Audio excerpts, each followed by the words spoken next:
No Jumper, coolest podcast in the world. I'm in here today. We're doing it big. DB the General, how you feeling? DB the General, King Oakland Gas Guy. Shout out Adam. Y'all already know, y'all. We about to like this. Let's do it. How you feeling? I'm good. I just had the little jet lag, but other than that, I'm cool. And as we established off camera, jet lag does not typically happen from northern to southern. Right. California. It would typically take place while traveling laterally across the United States or any other part of the earth. But I'll respect it either way. Jet lag. You get on a plane. Right. Do you have to medicate for the plane? I do smoke before I get on a plane. I ain't gonna lie. Yeah. But I don't know why planes do that to you. It like drain you. I don't know why I do that shit. Something about sitting in a vibrating chair for 45 minutes. Okay, maybe that's it. Should drain your ass. You could just hit Brookstone. Right. I don't know. But anyway, yeah, I mean, I think it's good that we get in here. We should lay out the whole story of how DB became a thing. Though. Let's get into that before we talk about anything that's going on in the world today. Right. Tell me a little bit about the upbringing. Well, I've been rapping my whole life though, but I'm gonna say professionally DB though for like 15 years. You feel me? I'm like the first, as they say, I'm like the first drill rapper in the Bay. I'm like the Chief Keef, you know what I'm saying? So it's like, after the hyphy movement, is DB era. Coming off the hyphy movement, you feel me? Around this time, I think that everybody was looking at the Bay like, y'all on some clown shit, you feel me? So I kind of like went back more 1990, like I'll say mob era, like more G-Funk, like kind of towards that. And I just came with some just tripping ass music, you feel me though? So that's what everybody tell me. That's you tell me if I'm wrong, but the hyphy movement was largely characterized by being like mostly positive. Right. Hell yeah. Not some gangbang and wild shit. Hell no. It's mostly like party music. Let's have fun, let's dance, let's be outside, crazy, loud, upbeat music. Yeah, that was party music. On my mama, party music. You were like this. Right. That I'm we're like, killing people. Right, on everything. So, because at that time, you feel me?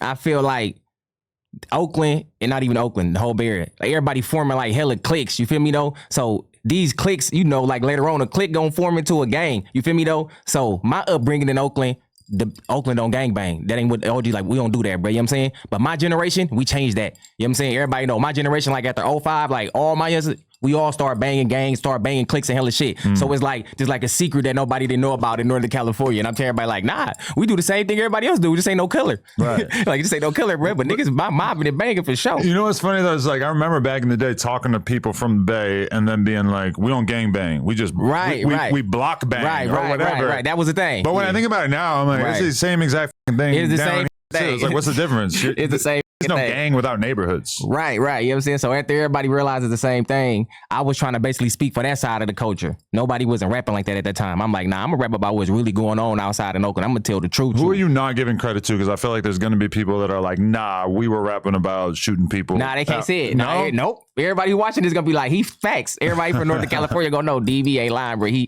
kicked off drill music like on some mob gangster shit in the Bay. You feel me though? Nobody wasn't rapping like how I was rapping. My first video was called "I Knock You Down."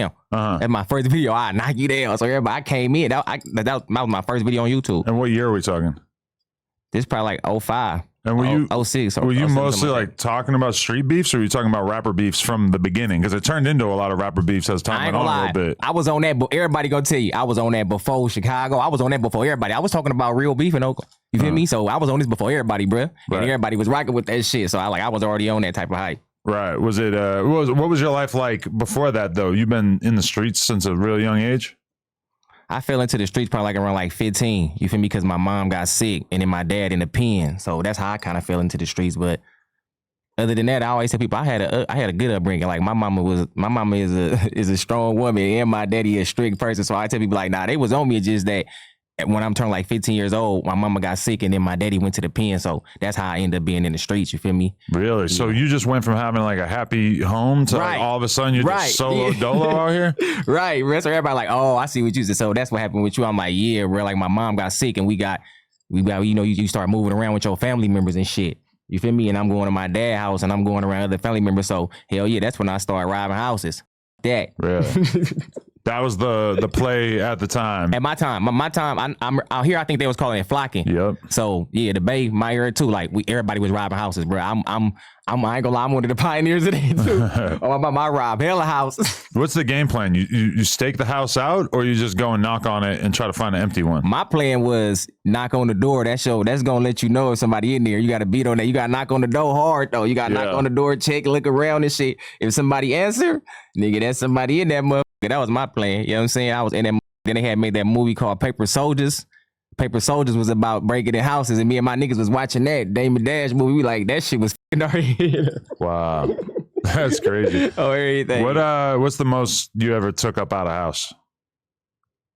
Like, what's the best score you could potentially find in a house? Obviously, like a box full of money would probably be the best thing, but right. How often does that happen? Man, I ain't never found no fucking box of money, bro. But all my niggas did though. They was hitting niggas was finding money, nigga in Florida. Niggas was finding hella money. But I think like one of my biggest scores, I think I took out of one house, I took hella shit, bro. The flat screen, the game, the video game. I even took the DVDs, bro. I took every thing. I ain't gonna lie. I used to be on one time. I walking down from the hills of Oakland with 2 big ass duffel bags.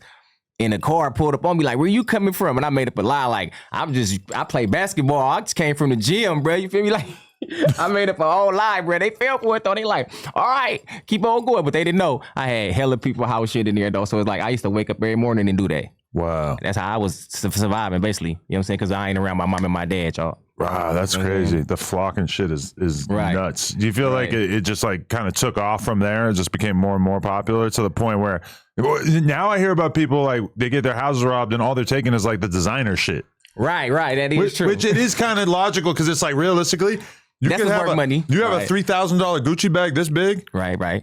I mean, the whole TV is like $1,000. Right. And it's like gigantic. Right, you might get a couple thousand for the TV too, but it's like if a purse is this big, if a pair of heels is you can flip that shit pretty quick. Yeah. I used to always look for electronics, and I was on with them Macs. This Macs, the laptop Macs. Feel me? I knew that's bands right there. I knew I had them before. I was getting them. I'm like, that's worth money, bro. You feel me? Get all iMac products. I used to get all iMac products. Like that shit gonna be worth money. Period. And that shit still worth money to this day. Nigga, Apple Steve Jobs still killing their ass for the grade. Shout out Steve Jobs. I love his ass. But so you were mostly a hustler as opposed to like really being focused on beefing and shit at that point, or when did that kind of become more of a focal point?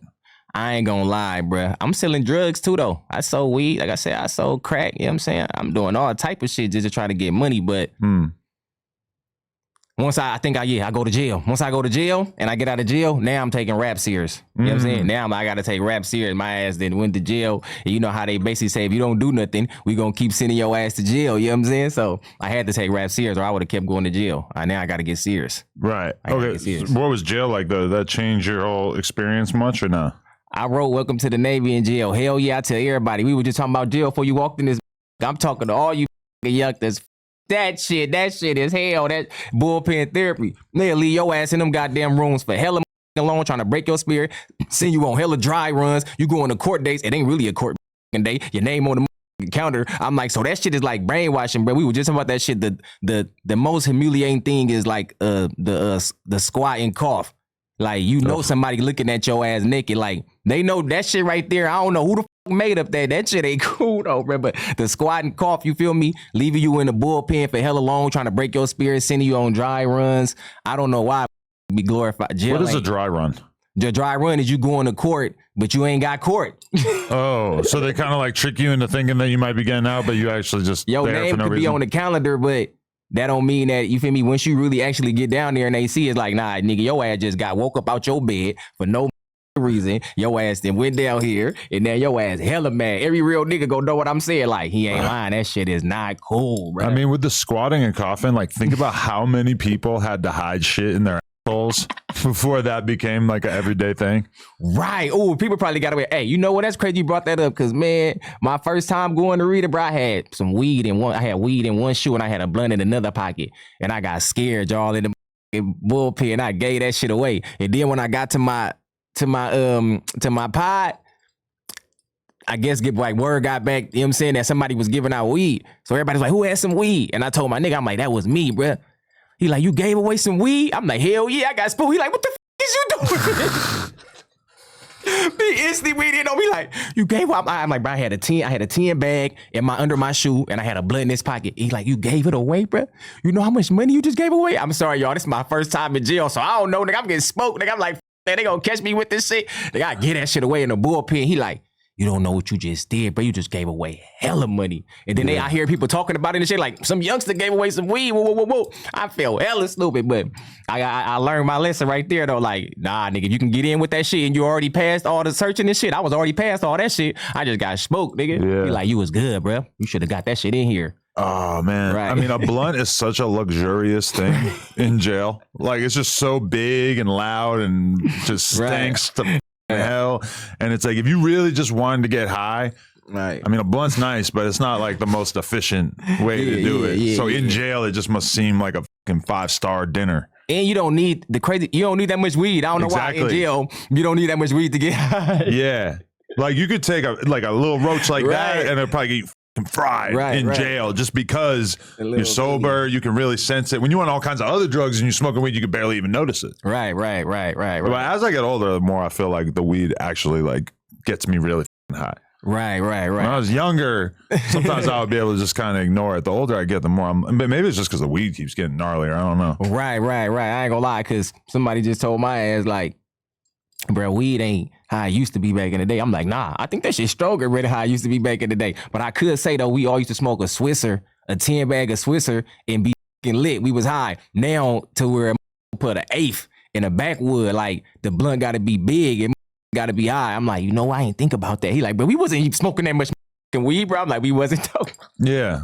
And the weed's way stronger. You know and then you're smoking way more of it. Or everything. I'm like, you ain't lying. He like, but now we smoke way more weed. I'm like, you ain't lying, because that little 10, little blunt, that little Swisher, that shit wasn't, you right. I used to be, I'm a real weed head though, y'all. I'm like on burner Snoop level. You're not high right now though? I'm a little bit high. They said you were sleeping on the couch out there. I was. I was. Oh God, that plane. That's what I said. That shit me up. But then I smoked the blunt. Bruh gave me some Zod. He got gas. Bruh gave me some Zod. So I smoked that shit. Then I was out of there. But I'm a real weed head, y'all. And I seen cookies before. Hella people seen cookies. I been seen that. Shout out Burner. Shout out my ex manager Stretch. You know what I'm saying? So I had flew out here to LA. This was a minute ago. You feel me? I flew out here to get on Kreayshawn album. You feel me? And we at the house. Recently? Feel me though? No, this hella. Oh, back in the day. Oh, no, this hella. I'm like, what the? You know what I'm saying? This but I'm saying this is when I first see cookies. You know what I'm saying? And Stretch tell me like, open the bottom drawer and get some weed. I'm about to go back to the Bay. And I ain't gonna never forget. I'm like, this weed look hella ugly, bro. Like some mildew. I'm like, you show this weed? He like, it's cookies. You feel me? So I always tell people like, I seen that shit before anybody, bro. On my mama, I seen that shit before anybody. And I smoked it too, and I was hella high, bro. I'm like, this gas. He like, I'm telling you, nigga, cookies, that shit coming out. So shout out Burner. He came with that shit. He did that. No, that's a fact. Shout out to Burner.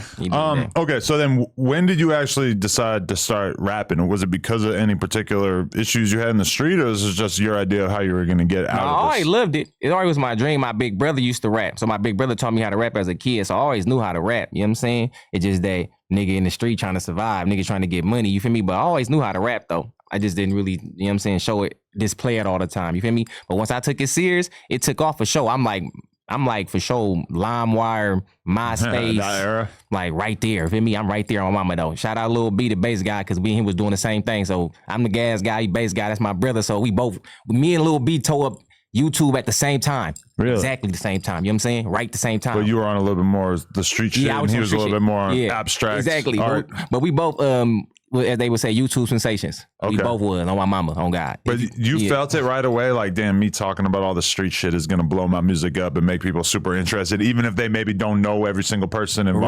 Right. I mean, everybody always tell me like, you rap different, bro. Like, you talented. Your shit sound way hella different. So everybody tell me, all you gotta do is keep doing what you was doing. Everybody just keep doing what you was doing. I just stayed focused. But the streets could distract your ass easy in Oakland, anywhere. You know what I'm saying? But I knew that if you really want to take care of yourself, but you really want to make money off of music, you got to stay focused. And then, like I said, and now around this time, I'm starting to like rub shoulders and meet like all the pioneers from the Bay. Like I said, Show, like my uncle, you know what I'm saying? So once we get with Show, I always tell people that I learned this from Two Show, but this came out of Show mouth to make people understand what the I'm saying. Like, this came from somebody who knew what he was talking about. That's why I'm still know what the I'm doing, nigga. You know what I'm saying? Like, that's the godfather of the Bay, bro. Show. You feel me? That's my uncle. You know what I'm saying? So I learned hella shit from him. That's how I know. That's how I know how to move. He was actually sitting down with you and giving you advice and shit early on, or were you just observing him? Nah, hell no. The first time, like I said, I go to this place called Youth Uprising, y'all. RP Boo. Boo is show manager. He run this center. You know what I'm saying? So RP Boo, 11-5, I love you, Boo. I swear to God. But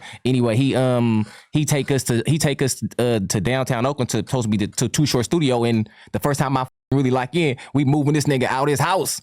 You know what I'm saying? So we moving him out his house. So I tell people like, bro, the first time I really liked it with show, bro, I was moving this furniture out his goddamn house. So everybody like, that's big, bro. I ain't gonna lie. I'm like, so that's how I knew this shit was real. We inside this nigga house. I'm looking at pictures and shit. I'm like, I think I'm in Too Short house, bro. You know what I'm saying? So we moving shit. We was locked in ever since then. So I got like a close relationship with him. We used to all pull up to the studio, always rap, give us hella game. I've been to his compound out here hella time. You know what I'm saying? So I've been trying to. But when I think about Too Short, he's somebody who, you know, always kind of made music that at least had like a chance of being popular. Right. In comparison to like a lot of the drill stuff, a lot of the street stuff. Right. It's like, hey, we're going to tell you about this beef between this neighborhood and this neighborhood. Right. Realistically, probably going to appeal to a very small percentage of people, but you know, it's like those people are going to go nuts for it. Yeah. But like from your perspective, you still saw like the street shit as like kind of your way into the game. Yeah. I felt like at that time in the Bay, it wasn't nobody like that.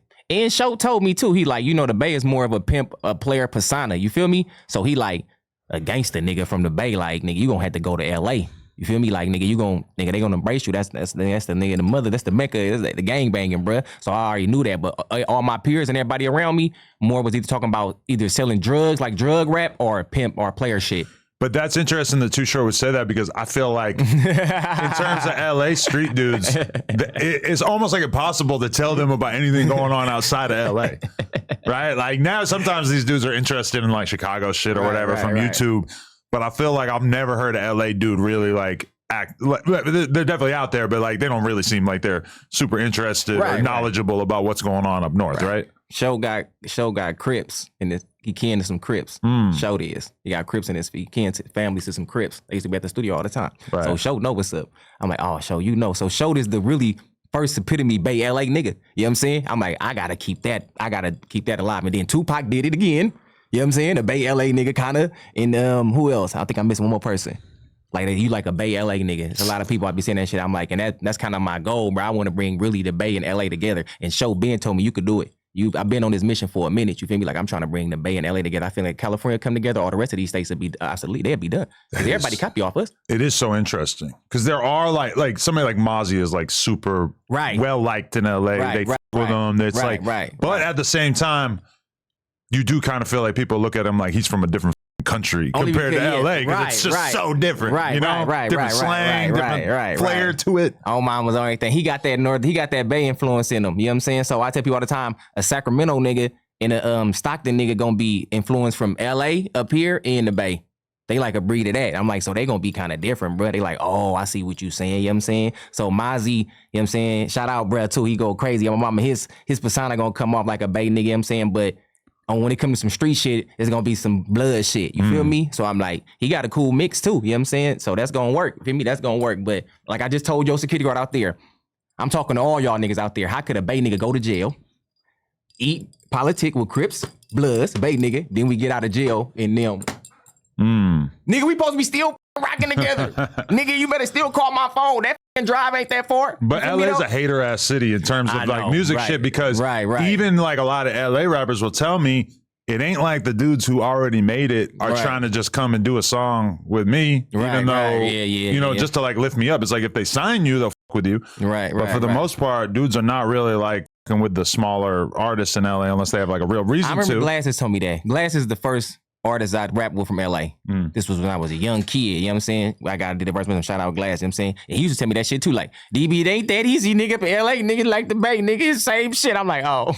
But people think that because of Hollywood, you know, and the labels and all that shit right here. That's why everybody think where to go is LA. That's why everybody think that. Everybody like, now you go to LA, you gonna get more juice, you gonna get more attraction. You know what I'm saying? I'm like, right. Because LA is where the music industry is. Same thing with New York. But then like same thing with New York and LA. They both have crazy ass street shit going on that is mostly completely separate from the labels and stuff. Like a label, I've seen it a million times where the labels in LA love to sign a drill rapper from the Bronx or from Chicago. Right, that's. But I remember even when I was signing Atlantic, I was like, I want to sign Draco. That's crazy. They're like, it's a lot of She it's messy. That. You know, they probably knew more than I knew. They knew that it was messy. It was going to be a lot, and it was going to be in their backyard. Right. And that to them was probably maybe not worth the risk. Right. I tell people, see, now when a situation come like that shit kind of make me mad, because if I was a fucking rock and roll artist, or if I did some shit like that, do they go through shit like that? That's what I tell people when they say, oh, bro, gangster rap. I'm like, nah, bro. It's hella genres of music. I'm like, so do other people did, what's his name? Ozzy Osbourne, nigga, he bought off bad heads and shit. Did he go through that? Okay. Biting the head off a bat is crazy. That's crazy. But I'm going to be real with you. I've been paying attention to rock music and metal and everything. I know you know. That's why I'm asking you. For like 30 years, I know a lot about it. Okay. Almost no deaths. Oh, okay. Oh. Maybe like a couple of like participants who killed each other and shit, but like not like hip hop. Barely any. Whereas we could for sure sit here and think of 20 rappers who died this year. For sure. Which is pretty crazy. But it also says a lot about rap is like a zillion times more popular than rock music. Like the A&Rs I've talked to who sign rock bands, a successful rock band is like, 2% of like what they consider a successful rapper. It's such a smaller market, but it is a strong market because people go to concerts and shit like crazy to buy merch. There's definitely like a dream of blowing that kind of artist up, but it's so tiny in comparison to rap. Oh, okay. Yeah, I like the way you broke that down. Like, nah, hip hop got way more. And you know what? That's because they push that shit out there the most. So I get it. It's pushed. It's pushed in everybody's face the most. You feel me? Because sometimes I don't be really understanding. I just seen the clip and I posted on my story and I told everybody I agree with what this nigga said. Basically, what he said is that how could a song or a post or the internet, I don't give a make now we on demon time, now we on some gangster shit. It should have already been like that. Like the song in the internet shouldn't make me now be gangster. If you already like that, if we already like that, we on that type of time. I'm like, bro, I say this to everybody else say, no, the internet, DB. I'm like, I ain't never gonna agree with that shit. I'm not, bro. I'm like, nah, bro. Like, bro, what happens in real reality, bro, and what happened on that phone is two different things. But I'm not saying that, y'all, somebody can't do something on the internet and it go to reality. You know what I'm saying? But I'm just saying that I still got to judge it from the perspective of what happened in reality. You know what I'm saying? I can't just look on people's phone, bro, and look at hella videos and be like, it's on. It's funk, it's war. What's the name of them? It's coming. Like, no, tell me about a real incident that happened in real life. Then I'm going to say, that shit's serious over there. That's all I'm saying, bro. You know what I'm saying? Like, I can't just go off of that.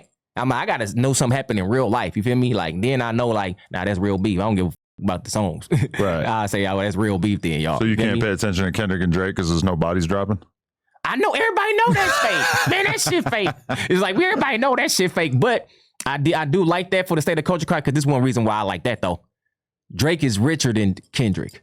Some people judge music success off who got the most shit. This is the only battle that didn't come up. You feel me? Everybody just judged straight off of skill. So I liked it, that part. Because everybody clearly know Drake living way better than both got enough money that neither of them could call each other broke. Right. I like that part. If you both got 100 million plus. I liked it, that part. So all of us down here. We can't talk about that. We can't talk about that on this battle. Y'all are super rich. You know what I'm saying? We got nothing to say. Exactly. We can't bring that up. I liked it, that about that. I'm like, at least they ain't talking about who got the most money, bro. Yeah. I liked it, that in the battle. I'm like, I hate when niggas bring that up. Oh, but what's the name, Richard? Nigga, it's supposed to be about the fucking song, though, bro. I'm like, what'd he say on the song? I don't care, bro. What's the name? Them eating mo. I'm like, that nigga weak, though. Nigga, you supposed to judge yourself. That's why I like Kendrick and Drake was the first battle. Everybody just judged it on who came the hardest on the song off straight skill. Because like I said, they both rich as we ain't about to bring that up.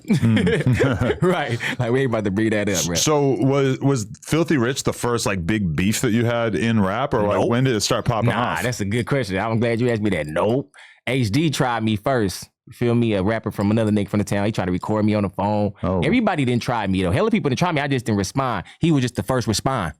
You feel me? He was the first responder. So did you not come out dissing rappers, but then all the rappers decided to take aim at you because you were popping shit? On this lane. Okay. You know what I'm saying? So I'm like, hell no, I ain't never started. No, I'm glad you said I ain't never started no beef, no problem with nobody, y'all. Never in my whole career. They all came at me. And they come at me and I defend myself and then I lash out, and y'all know how they do it all. He said this, he took it too far. And I'm just telling y'all, a Gemini, I'm like Kendrick, we'll take it too far. I'm like Pac, like we will take it too far, bro. Don't come for no Gemini, you playing. You know what I'm saying? So That's why I didn't, you know what I'm saying? I didn't really, he was just the only one I responded to. Everybody else I just ignored because they wasn't on my level. You know what I'm saying? But he felt like he could cover. I'm like, nah, you playing. So that's the only reason why I responded. So this Mac Blast that I was listening to you with that was the you first, and Lavish. That was your first like big disc, because that shit was like huge. Right, that's the first one. That's the first time everybody seen DB on some beef, this shit. Right. You know what I'm saying? Me and Lav, we come like that. You feel me? Responding to Philthy. You know what I'm saying? So that was our first time. So I always tell people like they like that video, bro. That shit looked like no nigga. You niggas on demon time, period. Right. They had that drill energy. But I'm gonna tell you all the time. I knew how to do that good in Northern California. At that time, hella people didn't know how to do that. You know what I'm saying? I just knew how to do that hella good, bro. I just knew, and I was a fan of hella gangster rap. I grew up on hella that shit. I just knew how to do that hella good, bro. So I was like, I don't know why everybody else kind of shied away from that, and it's still kind of like that in the Bay. You know what I'm saying? Like when you see an artist from the Bay, he always be like friendly. You know what I'm saying? So I don't be never want to speak on that because it come off bad or disrespectful because I'm speaking for this street lane, and then it look like I'm hating on them. You know what I'm saying? It's like, nah, I'm not hating on them. I'm just saying that people hear all this bad, dangerous shit about Oakland, and nobody never see a nigga like that. That's a problem, bro. We never see that. Like you said, Mozzy, that was the closest that we got to Northern California, a street nigga. Right. You feel me? So I'm like, nobody never see that really from down there, bro. It always be a player nigga, a pimp nigga, or like a cool, friendly rapper. You feel me though? So that's why this journey being hard, bro. That is smart. But were you consciously being like, yo, I'm gonna bring that O Block energy to our sound? Okay, you knew what you were doing. Yeah, I knew I was doing that on purpose for sure. I'm like, nah. We were just calling it active music. Get active. We was calling it active music. You know what I'm saying? But so, okay, why was Philthy Rich dissing you? Like, it was just you coming out and getting attention, or was there more to it? Nah, no. I always tell people all the time, he say I said some shit on the song, but that he lying. You feel me? He mad over a bitch. Like every other war be behind a bitch. You feel me? That's really what it is. So I'm like, the same one. Exactly. He with a girl that I end up fucking with. That's really why he hurt. So he ain't never go tell nobody. I'm like, nah, it was over a bitch. And when I say that, everybody look at me and say, you right. Now it makes sense because everybody like, you right. Because that's what every fucking war it be over, bro. It's a female somewhere in that shit. But was it like a real serious main bitch situation? No, exactly. He know how we get out in the Bay. It wasn't like that, You're not supposed to have funk over thoughts. Right. And you supposed to be this P. Yeah. So that exactly. So I thought that nigga he would, but that's really what is over. So everybody be like, that shit been going for too long. It's deeper than music. So what was your relationship with Lavish that you guys decided to do that song together? We rocking together because he don't with Phil either. Right. At this time, you know what I'm saying? He don't with Phil either. So we got the mutual in it. We own this nigga. We going crazy. Everybody, I ain't gonna lie, bro. The day that video dropped, bro. Trust me, my phone couldn't stop ringing for nothing. Some people were scared. Some people never seen me come like that. The energy was up. Everybody like, I don't know. They be like, bro, I know what I'm doing. You feel me? I know. So I'm saying that right there was like one of the biggest beef songs in Northern California. Mac Blast, for sure. Everybody know. So after that, me and Lav do our thing. You know what I'm saying? Phil go get Mozzy. You know what I'm saying? So Phil go get Mozzy. So some people don't know this how Mozzy come in the picture. This how Sacramento come in the picture. You know what I'm saying? So Mozzy wasn't huge before this. This was like really when people started seeing him. Yeah, Mozzy ain't, you know what I'm saying? He doing his thing, but I ain't gonna say he's out there into the light. You know what I'm saying? So Phil go get him. You know what I'm saying? So I sit back and look at this picture like, now I can't come at him. I don't know him from a can of paint. I don't know shit about him. You know what I'm saying? And already walked your bitch ass down like 30 times. So I can't really go at him, bruh. And he a raw ass rapper. But everybody saying that this laugh, you know what I'm saying? His ass go to jail. He out the damn picture. So I'm left like this by myself against this whole fucking arsenal. You know what I'm saying? So that's how Mozzy just keep clamming. He going crazy. You know what I'm saying? And I salute him. I let him do his thing. Like, I ain't got no problem with him. I don't got no problem with Old Pork. I ain't got no problem with y'all. I'm like, do your thing, bro. You feel me? Fuck that nigga. So then Mozzy ended up falling out with Philthy over Miss. Right. So everybody like, right. I'm like, so Mozzy know too. That nigga's a weirdo, magic donkey ass nigga. So everybody like, that nigga is weird, bro. So once everybody starts seeing it, then he go click it. Then he go click up a laugh. How the f you gonna do that? So everybody like, what is you doing? I'm like, he just all over the place, bro. Wow. So then you ended up feeling like the odd man out because all of a sudden, you were like you were squatted up with Lav, and then all of a sudden, damn. You know what I'm saying? But you never had a conversation with Lav like, all right, maybe we could smooth it over with Philthy now. It was just too. I get the idea that you still don't care for him. I think that he. From watching, because he in jail and he ain't out, he can't see what's going on. I think he was just making his own shit up in the jail. Like, when I get out, I'm about to go like being with Philthy. I don't know. He was thinking, because everybody was asking me the same thing. You asking like, you wasn't talking to Lav, bro? I'm like, nah. They like, this shit seems weird. But you weren't even tight with Lav like that. Right. You just did the song together. With him. You know what I'm saying? So I'm like, I don't know this nigga like that, bro. You feel me? And around that time, that's when I first experienced that. Oh, you do a song with a nigga, now you in a politics, all shit, bro. At this time, I don't know about none of this shit. I'm like, bro, I'm just doing a song with a nigga. We just made a beat song. this nigga, bro. Y'all taking it all out of context, you know what I'm saying? But I had to let Mozzy go crazy. You know what I'm saying? I'm like, I'm not about to, he rap like I rap. You know what I'm saying? He from the struggle. I'm like, he on some gang shit. I see what he on. He on what I've been on all these years. You know what I'm saying? So he just the one LA y'all just end up seeing. You know what I'm saying? But I already went crazy like that. You know what I'm saying? So I let bro go crazy. So I say, so salute to the fella. He already know what time it is. Oh, my mama, them niggas on everything. He know exactly who I'm talking about. Them niggas, bro. And so Mac Blast was a response to Swear to God. Right. So Swear to God set it up. Then you guys do Mac Blast. Then, Right. Okay. But then after that is when the real Mozzy and Lav beef really starts cracking off. Now everybody, all this, now it's getting all over the internet. Yeah. Now the world kind of starting to know about these two people. You know what I'm saying? But everybody just don't know that it stems from that situation. You know what I'm saying? Some people don't know that, bro. Wow. Some people don't know, like, damn, how that even happen? And they be like, damn, that's interesting. That's a crazy ass story. So I'm like, yeah, that's what happened, bro. You know what I'm saying? Like I said, in the lane that I was speaking for, Mozzy kind of the same lane, you know what I'm saying? So I was like, nah, I'm gonna let him do his thing. Cause when you speaking for the trenches, bro, you speaking for people who poor and people who don't got nothing, and you speaking for the whatnots. That's like we Tupac babies. Like we on some Pac shit when we come like that. Mozzy come like that. I come like that. Like that shit come from like Black Panther upbringings, bro. To really care about your people and care about poverty and care about the struggle, bro. Everybody can't even come like that because everybody ain't raised like that. Everybody ain't even cut from that cloth. But me and Mozzy for sure is. So that's why I let him go crazy. Okay. But so you feel like that fucked up your motion in terms of like some people think it did. Right, because the biggest beef in Northern California history is going down. Probably not in the history, but it was huge at the time. Debate, no, it was a debate. It was debate. It was like the biggest shit ever. In debate, that's all we don't got that much shit. So in debate, it was. That's all everybody talking about. But so then, meanwhile, you're kind of like not on either side. So what did that do to your career? Did it feel like it kind of slowed it? I always knew that I can rap my ass off and I'm a good rapper, you know what I'm saying? So I ended up making a song called The Crown. That do like 1 million views. Thizzler posted, shout out M Dubious, shout out to Thizzler. You know what I'm saying? So they posted it, go up. You feel me? They posted The Crown and I'm still going crazy. And then that's when this nerd ass, weirdo ass nigga started throwing shots again. So it make our shit like it just keep on prolonging. But I always tell people like, he can't out rap me, bro. And I want to say this to the world, bro.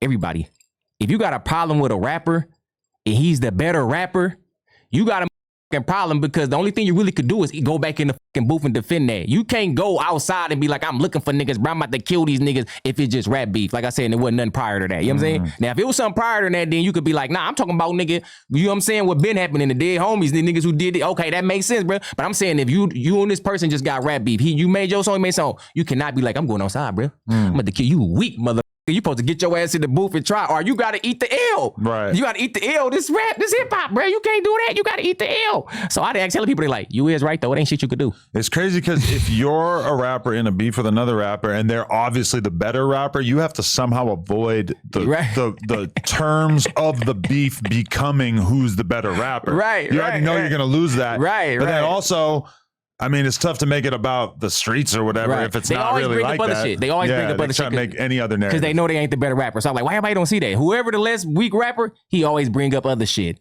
Personal shit, street shit, or clothes, jewelry. He gonna come with something that don't got nothing to do with the song. And everybody be falling for that shit. And I be looking like, that's why I said I like Kendrick and Drake was the first one that everybody kept it on the music.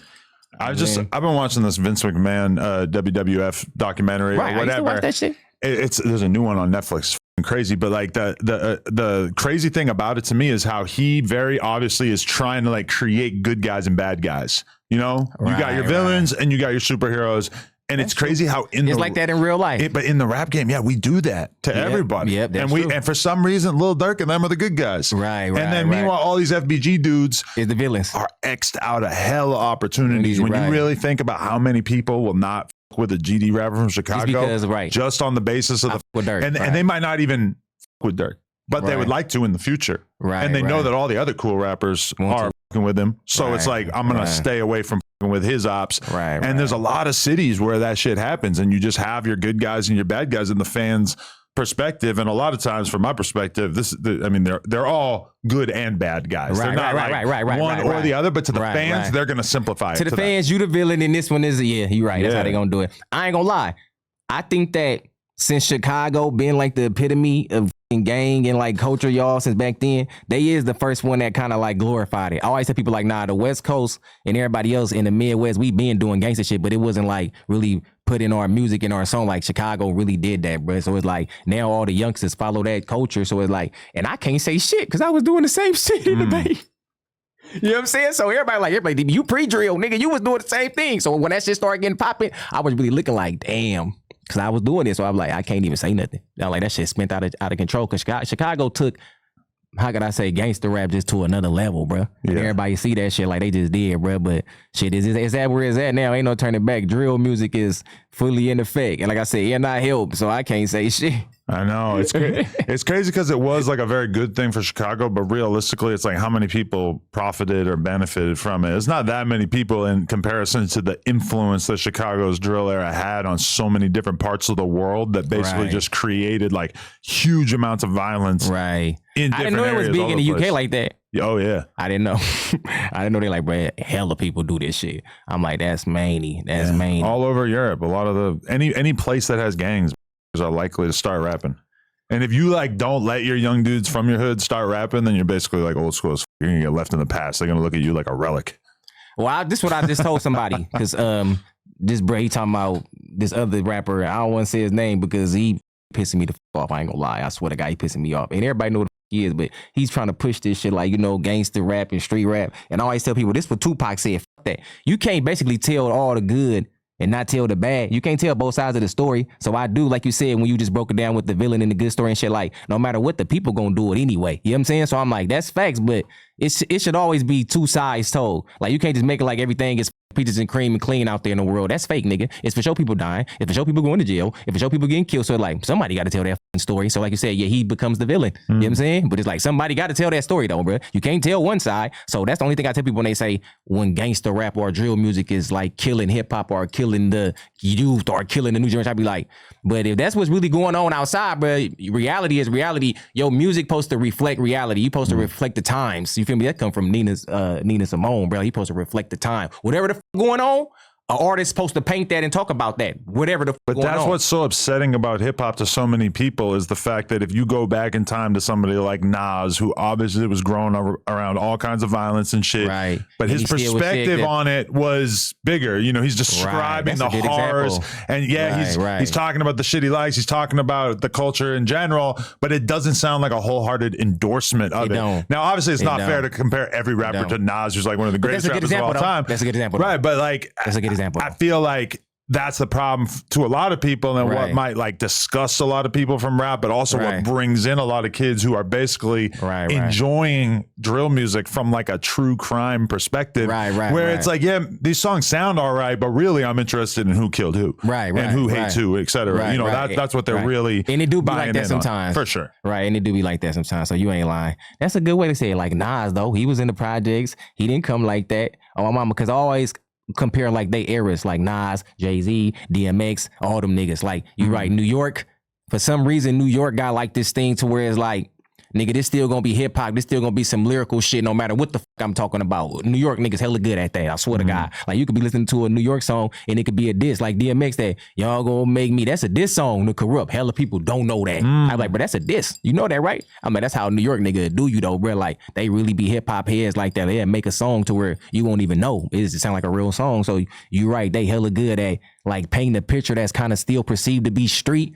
But for some fucking reason, everybody in the world ain't catching that. You know what I'm saying? Like, I'm like, New York niggas, they the master. Jay-Z got hella songs like that. Like, it's a gangster song, but it's really not. You know what I'm saying? So they hella good at that, bro. In New York, you right. I mean, it's crazy, too, to think about those time periods back in the day, like 20 years ago when I was listening to mostly rap out of New York. It's like, you know, I'm listening to Cameron and 50 Cent and shit. Right. I guarantee they had beefs and issues with all kinds of people that they were never going to mention in a song because they're just random people. So it's like, yeah, you would hear somebody like Cameron diss Nas or diss whoever they were getting into it with at the time, Jay-Z. But they're not going to, like, even if he names like a couple other people in the crew, that's a big deal. But he's not going to talk about the guys 3 blocks over that he has beef with because who gives a but like, you know, we've seen over and over through drill music that like, oh no, you can make people care about your ops, and then they'll stay around to watch you keep talking about your ops. Like it's like a YouTuber starting a YouTube channel where they talk about the rappers that they don't like or the other YouTubers they don't like. It's like, you know, it's like you create a villain and then you make content about knocking them down. Not literally, but yeah, no, but you're right. But nah, knocking them down a peg.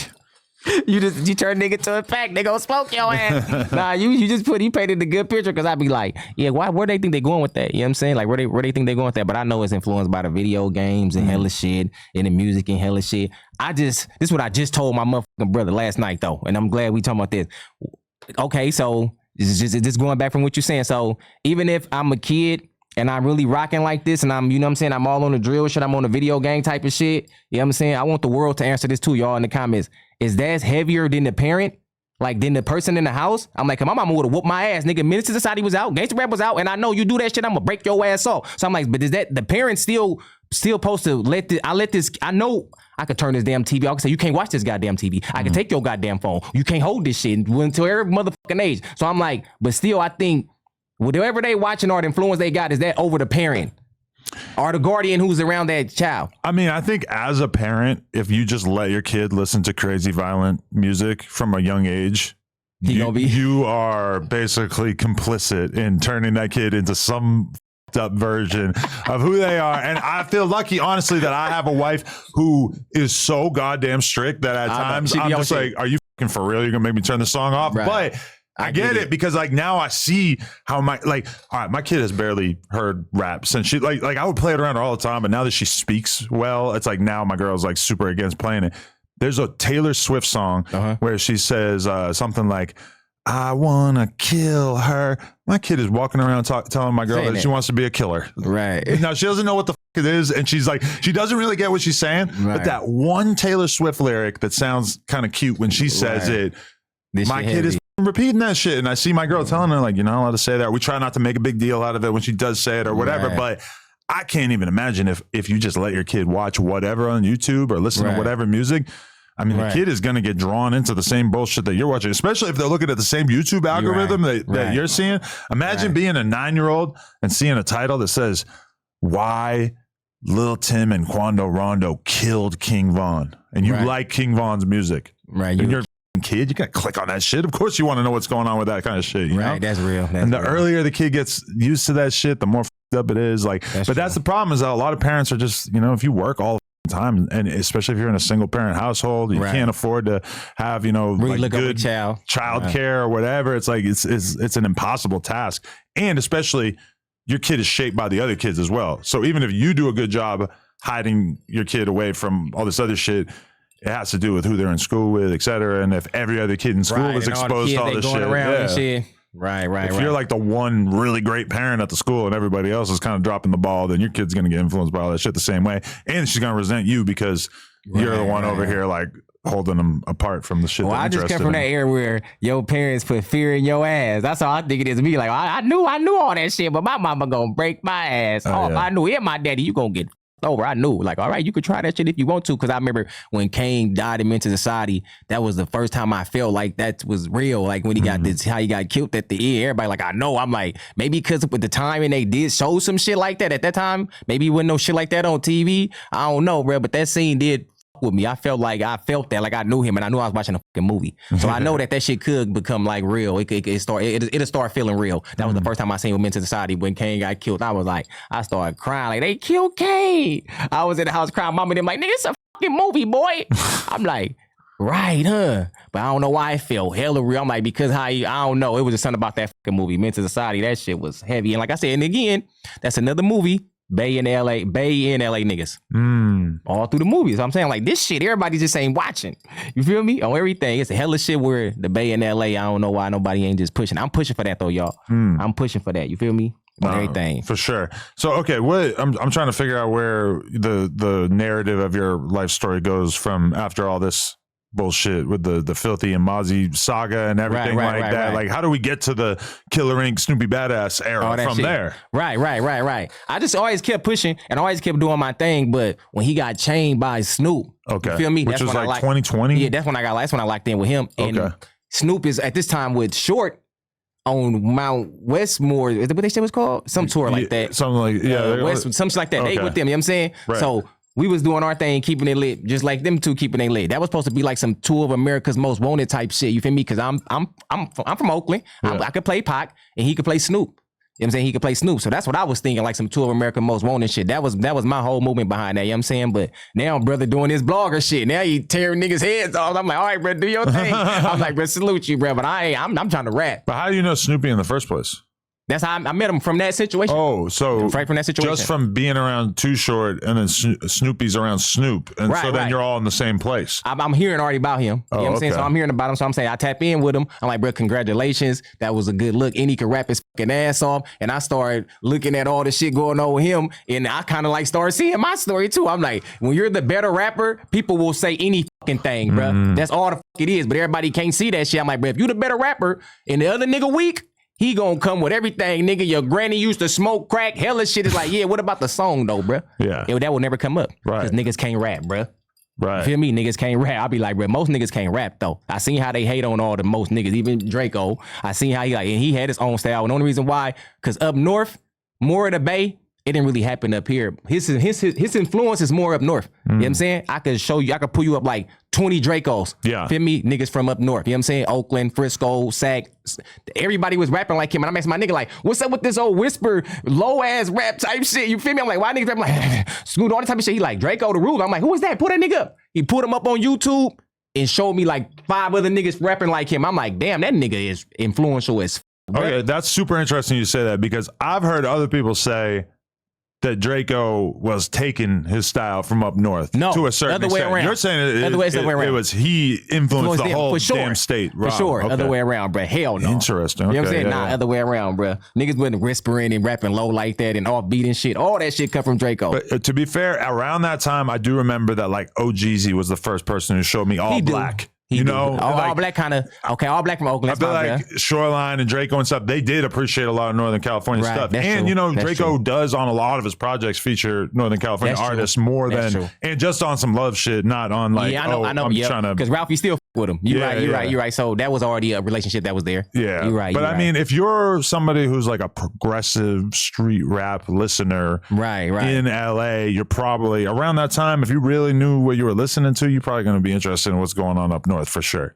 I be so tapped in, like I said, to rap. I just seen everybody kind of rapping like that. Yeah. And my nigga, he be so tapped in, he went straight to the nigga video. He like, they trying to rap like him. Yeah. And I never heard of Draco. I didn't know shit. You know what I'm saying? So I looked at the way nigga rap and I seen it right there. I'm like, hell yeah, they trying to rap like him. For sure. You feel me? I'm like, damn, that's crazy. But when you're a rapper that's hella influential like that, bruh, and people like copying off you, somebody told me it's called like the 3 Bs. Like they gotta want to be like you, they gotta want to be around you, they gotta want to be you. Like hella artists don't got that effect. But if you as an artist that do got that effect, and people like copying off you, and people want to be like you, that makes you kind of like way a different type of artist. That's the argument that I seen everybody was doing with Wayne and Kendrick. Yeah. You feel me? Like Kendrick this, but Wayne that. I'm like, yeah, Wayne is like, it's like we seen 30 fucking little Waynes. It's like, he's for sure more influential, bro. I get what everybody's saying. But I think the thing is that Wayne don't got like hella like commercial, like big records. I don't think like that. I'm like, maybe that's why Jay-Z didn't pick his ass. He definitely does like over time, but you know, I feel like, okay, Lil Wayne, if you look at Lil Wayne's 2024, what did he do? Pretty much nothing. Like pretty much nothing that stands out to any of us. Whereas Kendrick had like the biggest song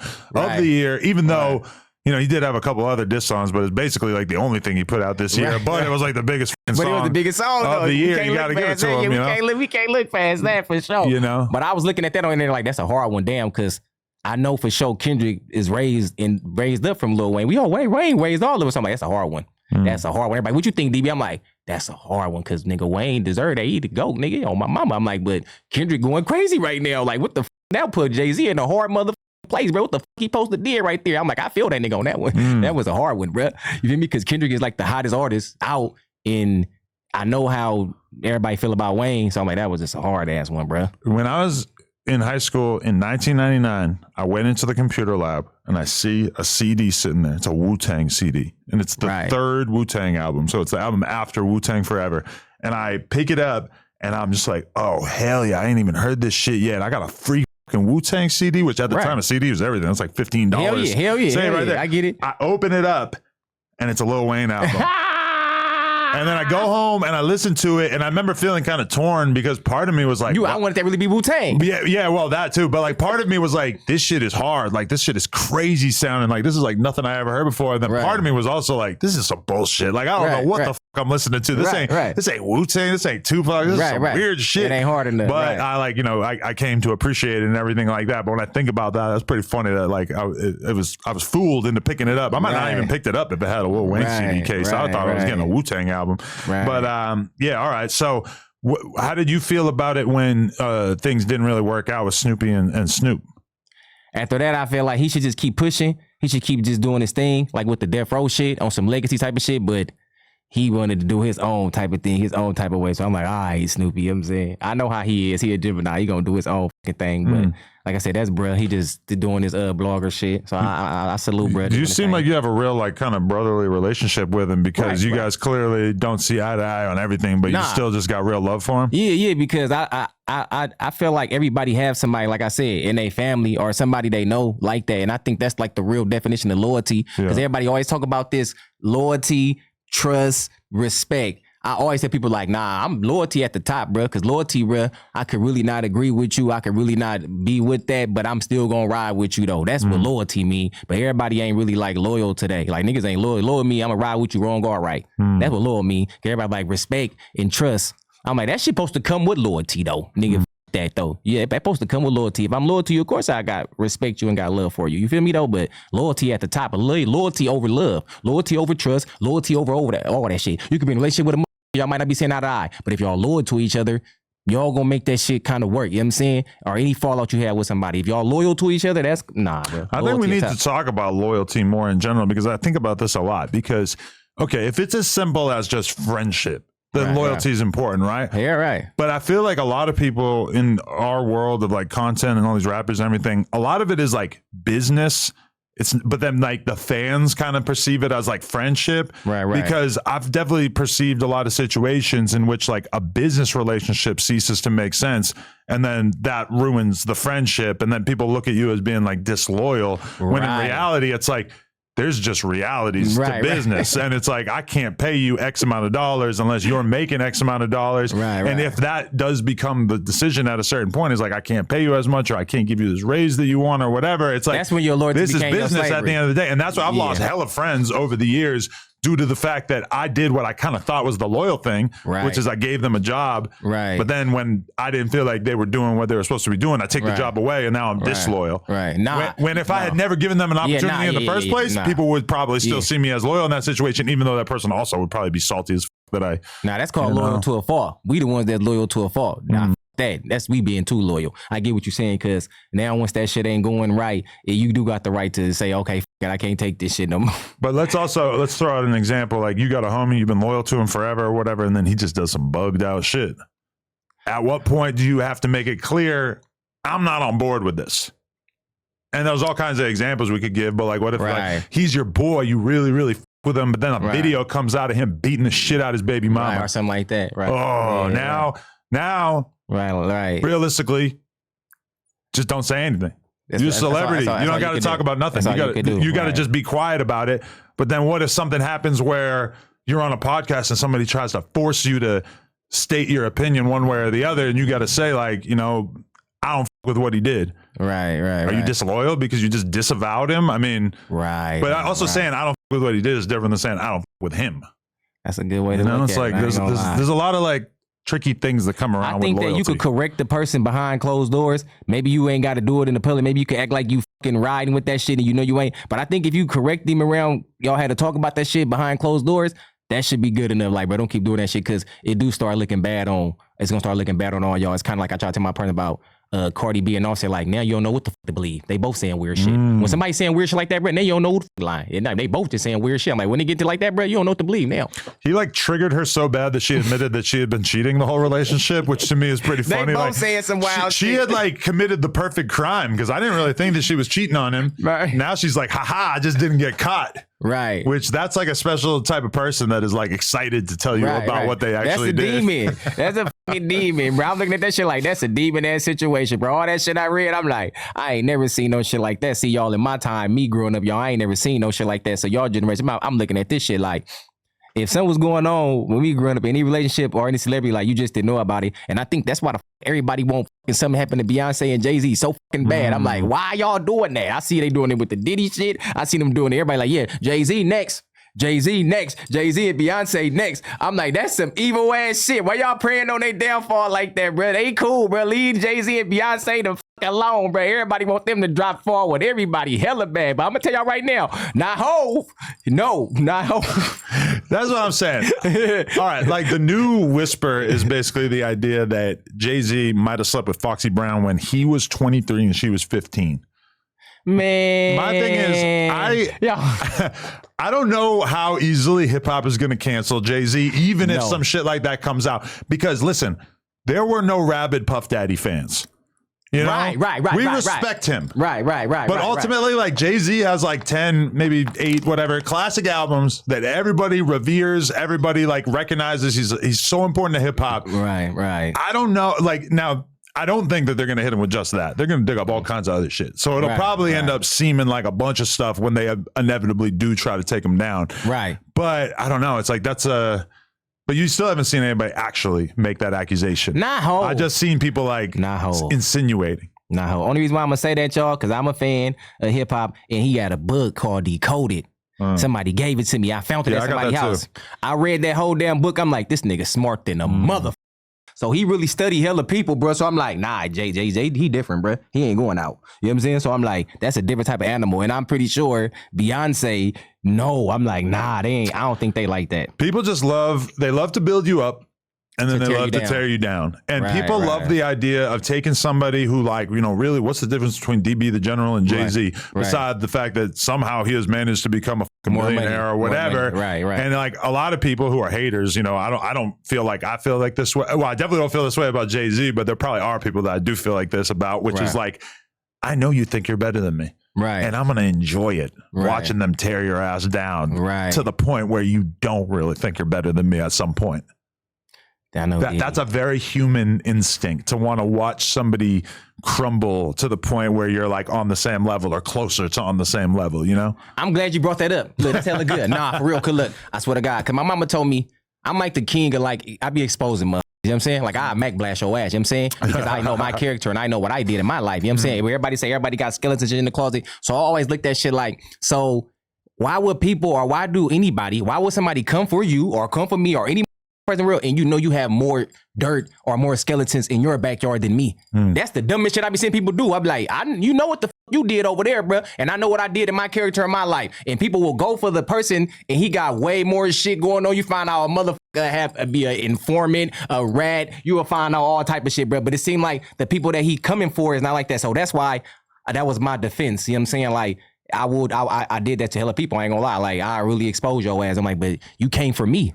That was just my defense. You should never came for me. And people say like, well, you trying to make it seem like you perfect. And ain't shit they can say. I'm like, but I know what I did as far as my character, bro. I know what I will do, and I know what I won't do, bro. So I'm like, every man and woman know what they did behind closed doors, or everybody know what they did, bro. I'm like, so that's the only way you can kind of expose a person. So I kind of get when everybody like, well, Diddy and these people, they fucking ask for it. They shit. I'm like, yeah, because if you do something as a person, everybody got a conscience, bro. Like everybody got free will. You know what the you doing, bro. So I'm like, once you get caught out on this shit and you try to hide and act like no, I'm like, it is really still on you though. Like it ain't on nobody else, bro. And it seems like everybody like to always point fingers and shit, and that go to lacking accountability and all this other shit. But fuck all that, bro. Everybody really put themselves in their own situation. So I know even though he rich as all the motherfuckers is rich as but I don't think ain't nothing wrong with doing no freaky ass part. Ain't nothing wrong with no orgy. I don't give a fuck what nobody say, y'all. Ain't nothing wrong with that shit though. Right. No.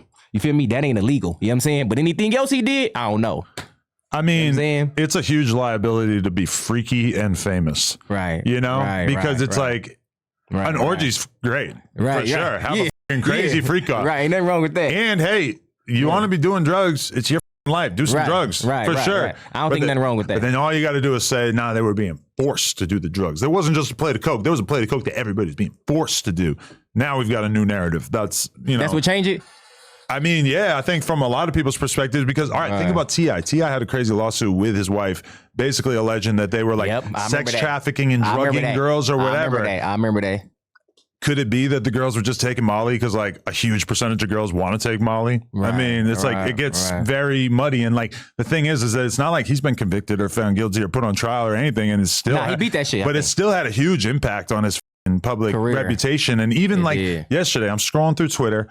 I don't pay a lot of attention to the country world, but all of a sudden I just see a tweet that says that Garth Brooks is being sued. He's the biggest country artist of all time. He's being sued by a former assistant or hairstylist or some shit who's saying that he basically like sexually tortured her and raped her in a hotel room one time years ago, forever ago, I think. And I'm just like, damn, like, look at this shit. There's a very significant chance that nothing comes from this, that he's never found criminally liable or anything. But right now, there's millions of people talking about this shit on Twitter alone. Never mind whatever's going on Facebook, Reddit, all these different platforms. But in the Twitter world is lit. On Twitter alone, I'm looking at the tweet. The tweet has 200,000 likes.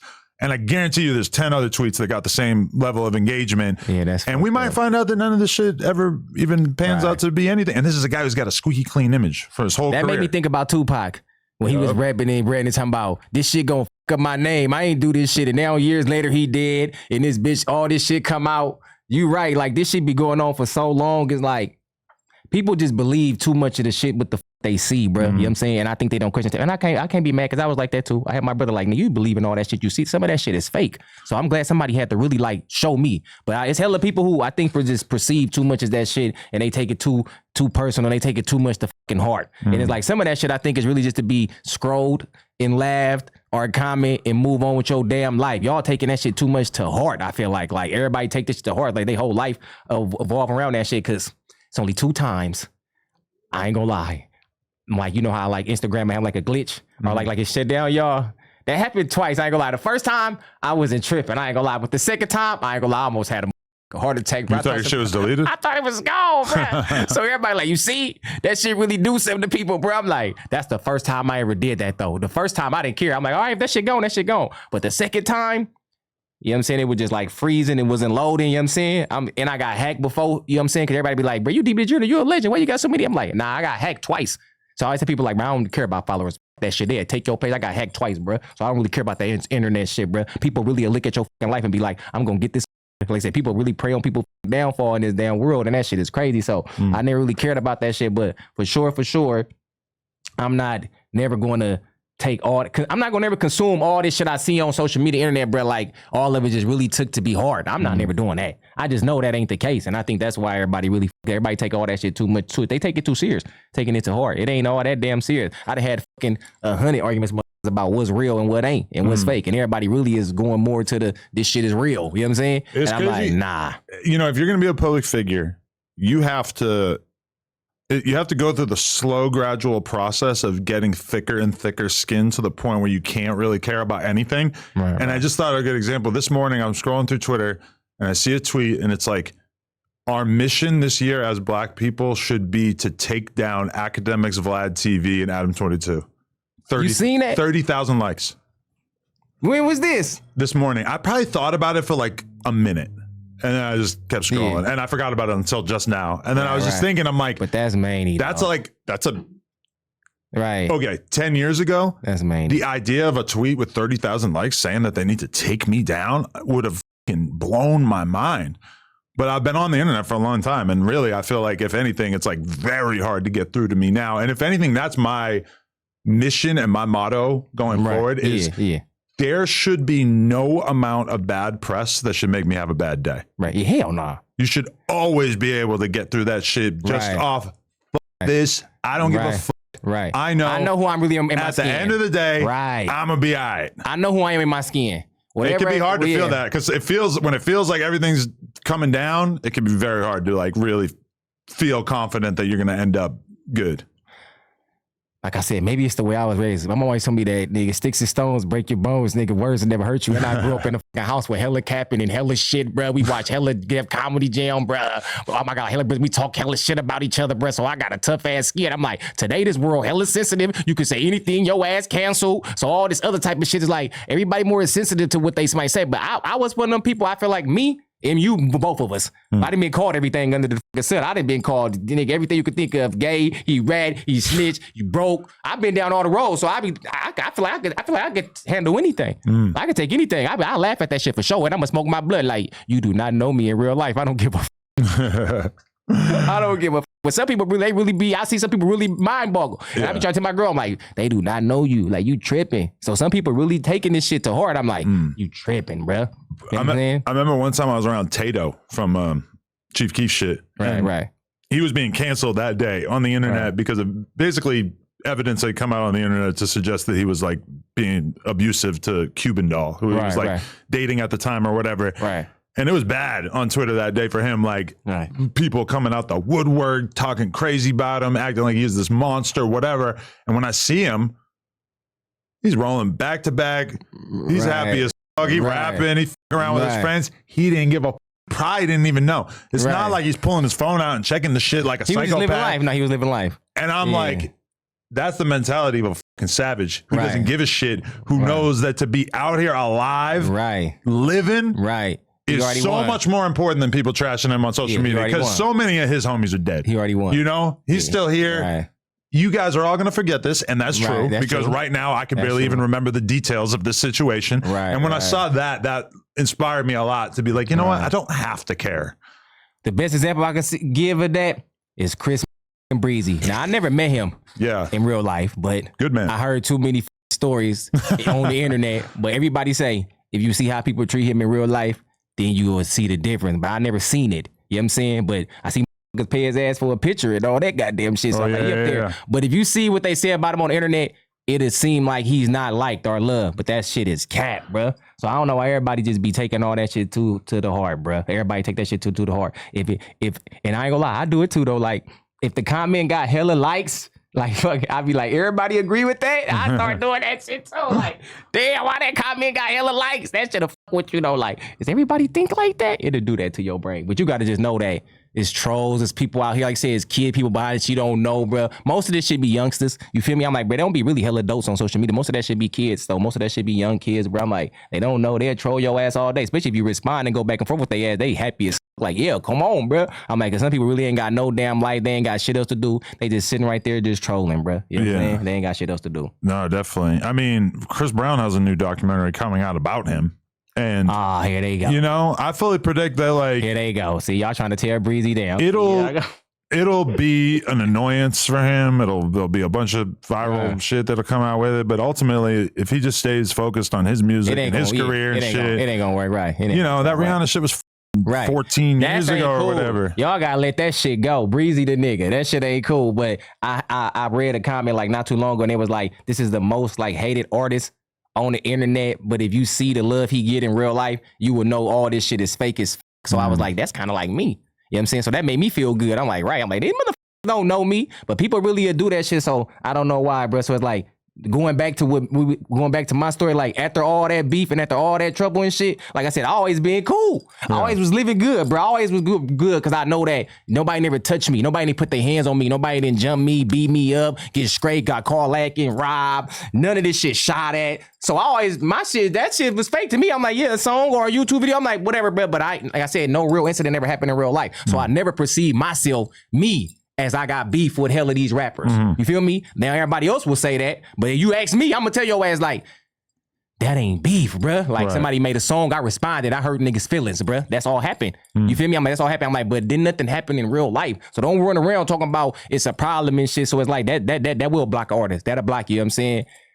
Shout out Ron Stu. It's like, I need you, bruh. It's like, it's certain people who I know that probably want to fuck with me. They probably scared. You know what I'm saying? Like, do we got problems? I don't. Like, I made a lot of Billy. I'm the asset. You feel me? Like, I ain't never had no real altercation with nobody. So it's like, Ron Stu, bruh. Come on, bruh. You got to fuck with me, bruh. You feel me? So it's like, I don't want nobody to think that. You know what I'm saying? That he's a liability. I'm an asset, nigga. Ain't nobody never did nothing to me in my life. Never. You know what I'm saying? That's why I say I ain't got no L's. I'm really talking about my character when I say that shit, because I think some people really care about what everybody perceive for them on what they got. Most people is like, I want people to like me for what I got. I got this house, I got this car, I got bitches, I got money. But I'm off the character. Who are you as a person though? That's how I come. That's how I was raised. My mom like, I don't give a fuck if you a billionaire, but you might do some other shit behind closed. You might be this little kid, maybe behind the door I don't know about. So that I need to know your character though. So it's like I'm always that's how I come at people. Hey, I don't care who you is. I'm judging off your character. Some people really ain't gonna do that. Some people gonna look at you and judge you off what you got. But that's an interesting thing because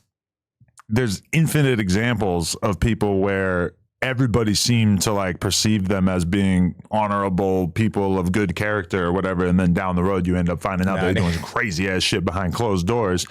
You know, it's like you can think of a ton of examples. All the time it'd be a serial killer, and then you see the footage of the neighbor, and they're like, he seemed like a perfectly nice guy. He's watered the grass every day. He was great. Yeah, Brian. What? That's true. That's true. I guess hella people good at, well, you know what? I think that come from a childhood when you raised, like when your mom send you to school and you go kick it with your friends, you learn these roles to switch up when you're around people. It's like I think we learn that from a kid. Like everybody kind of act different around their mom or around their kids or around their partners. I think everybody switch up kind of when they get around motherfuckers. So it's like, I think everybody know how to do that, but I don't perceive it as being fake. I just think that the genuine person who you is in your soul and your heart, that shouldn't change though, like your character, bro. But you might could smoke a blunt around the niggas and don't do that around your girl and the kids and shit, or to have a drink with the boys and shit. Like, I get shit like that, but your character, your core self shouldn't change, bro. Yeah. You shouldn't be doing some murder. You a mass murderer. You killed like 30 bitches. You threw them in the hills and you at the bar chilling with us smoking and shit like, MDB. No. I need to know about some shit like that. So some people, I guess, like, they just, you know what I'm saying? Like, how could I say this? They don't know how to really read people hella good, because I ain't gonna lie, bro. Even if he's coming off hella cool, even if he coming off like he the best motherfucker, let me get a world some game. You can ask him 3 things, bro, and it'll tell you hella shit you need to know. Okay. Who raised you? What's your sign? And where you from? Them 3, y'all. I done been around. People ain't like, why you always ask that? I'm like, that tell me hella shit. Who raised you? What's your sign? Where you came from? Them 3, bruh. I'm like, I don't give a I'ma know how to deal with this person. Are dudes who are raised by their mom more feminine or sensitive, or? I see a lot of people talk about this. Hell yeah, bruh. Hell yeah. Today, hell yeah. You is not lying, bruh. Hell motherfucking yeah. That's the world we living in, y'all. They trying to demasculate. They want to demasculate. Yeah, they want niggas to be. But that's what's interesting is that if you were to look at, like, if you were to take any random 100 gang members, some gigantic percentage of them are just raised by their mom because their dad wasn't around or whatever. Right. Yeah, that's so true. It's like unbelievably common. Man, I just think that you females know goddamn well y'all need a goddamn dude in the house. All y'all females out there, stop saying niggas. I don't need a nigga. You're crazy as you know you damn well need it. You need a man in the house. You need a male influence. The man is the head. That y'all can't do it by yourself. You can't create it by yourself. You just need to listen to the man and stop not listening like you did in the beginning of the time when God told your ass. Y'all been ain't listening. Eve didn't even listen. So that shit be killing me. Like, bro, why girls don't listen? You didn't listen to the man. He already told Adam what's up. Adam told your ass. Don't do that shit. And I always go back to that story in my head when I argue with girls. I be like, y'all never gonna listen. You didn't even listen to God. So if I know this shit, I'm like, y'all just ain't gonna listen, bruh. So that shit be killing me. Like, God damn, y'all just listen and try to follow the man. I know some mans, y'all don't kind of know how to lead, but we kind of like figure it out on our way. You know what I'm saying? Going in life, we kind of learn, bruh. So it's like, y'all gotta have way more faith in y'all mans. All the females out there, like, just stop giving up on y'all. Don't want to build niggas. Y'all don't want to put on, because girls got all the game. They don't want to be knowing all this shit. They don't want to know how to do all the bank, the loan, the credit, all this shit. Females know this shit, and they'll sit right next to a nigga and just be looking at him like, what you gonna do? Help me so we can get the on. What the you talking about? What the I'm gonna do? I thought we a family. I thought we together. So it's like today when you're in a relationship, it's like, this is your life. That's what you got going on. And this is my life. And this is what I got going on. I never did that. If I'm in a relationship with somebody, we won. You know what I'm saying? It's like, we won. We together. All this shit is under the same roof, on the same, but we gotta do this shit together. But some people I see mostly today is like, no, you doing your thing and this person doing thing. That ain't how it's supposed to be. You gotta be like this. You gotta just come together. You gotta be like this. The question is just like how long you're with somebody before you decide that your brands are gonna merge together. And like, so few people's brands like fully make sense merging without some problems along the way. And also, we all know what it's like to be totally head over heels nuts for a girl for a couple months. You press the button and turn that off or something. Sorry. But like, you know, and then all of a sudden it just evaporates into thin air at some point. And if you make it public, it's like, it's so much harder to fucking manage that, I guess. You know, like a secret relationship is so much less bullshit attached to it, especially if you're like, if you're famous and the girl's not famous, and then she starts getting like famous person level attention, but meanwhile she's not used to any of that. Right. Oh, you really got a recipe for her head getting all fucked up. Okay, I'm glad you brought that up. Nope, because I'm one of them people that defend that. Like, yeah, they like, nah, DB is better not to show who you better. I'm like, yeah, but this is the only thing that's the bad part about that. when I do want to like maybe like how could I say it's like celebrate or show some shit or grieve too, because I seen this shit happen with this shit happened with Rich Homie Quan, as y'all all seen this shit. Now you die and all these bitches popping up out of nowhere. So I'm saying that's hard to kind of like keep me a secret in life, and then if something ever happens to that person, then what do you do? Yeah, everybody just look at me. You don't post them. You don't say nothing. I never even knew you was in a fucking relationship. Now you post this person, I love you, honey. I was out. Everybody gonna be looking at your ass like, you who the fuck is this? So I'm like, that look weird too, though. I'm like, you gotta show a little bit of something, but you don't gotta let them all the way in, though. You don't, though.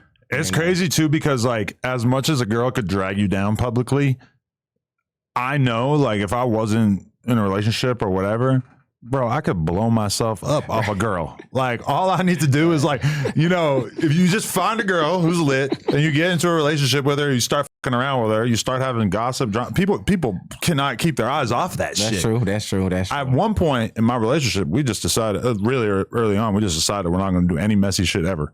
Right. And for the most part, it's worked out great for us. Right. But I mean, that is a huge cheat code to getting attention, because then all of a sudden, if you fucking with a girl from Zeus, you've immediately got the whole shade room audience that might be paying attention to you. Whereas now it's like, you know, even if I got a Lil Durk interview, that audience is big, but it's a bunch of like rap fans versus like the shade room is like every black woman alive. Right. And a bunch of other ones. Somebody told me that. Who owned that? I forgot. Shade room? I don't even know. I forgot. But okay, that's good you said that. But look though, this is the thing about it. This is me. Because like I said, and you can answer this because you in this fucking world with me.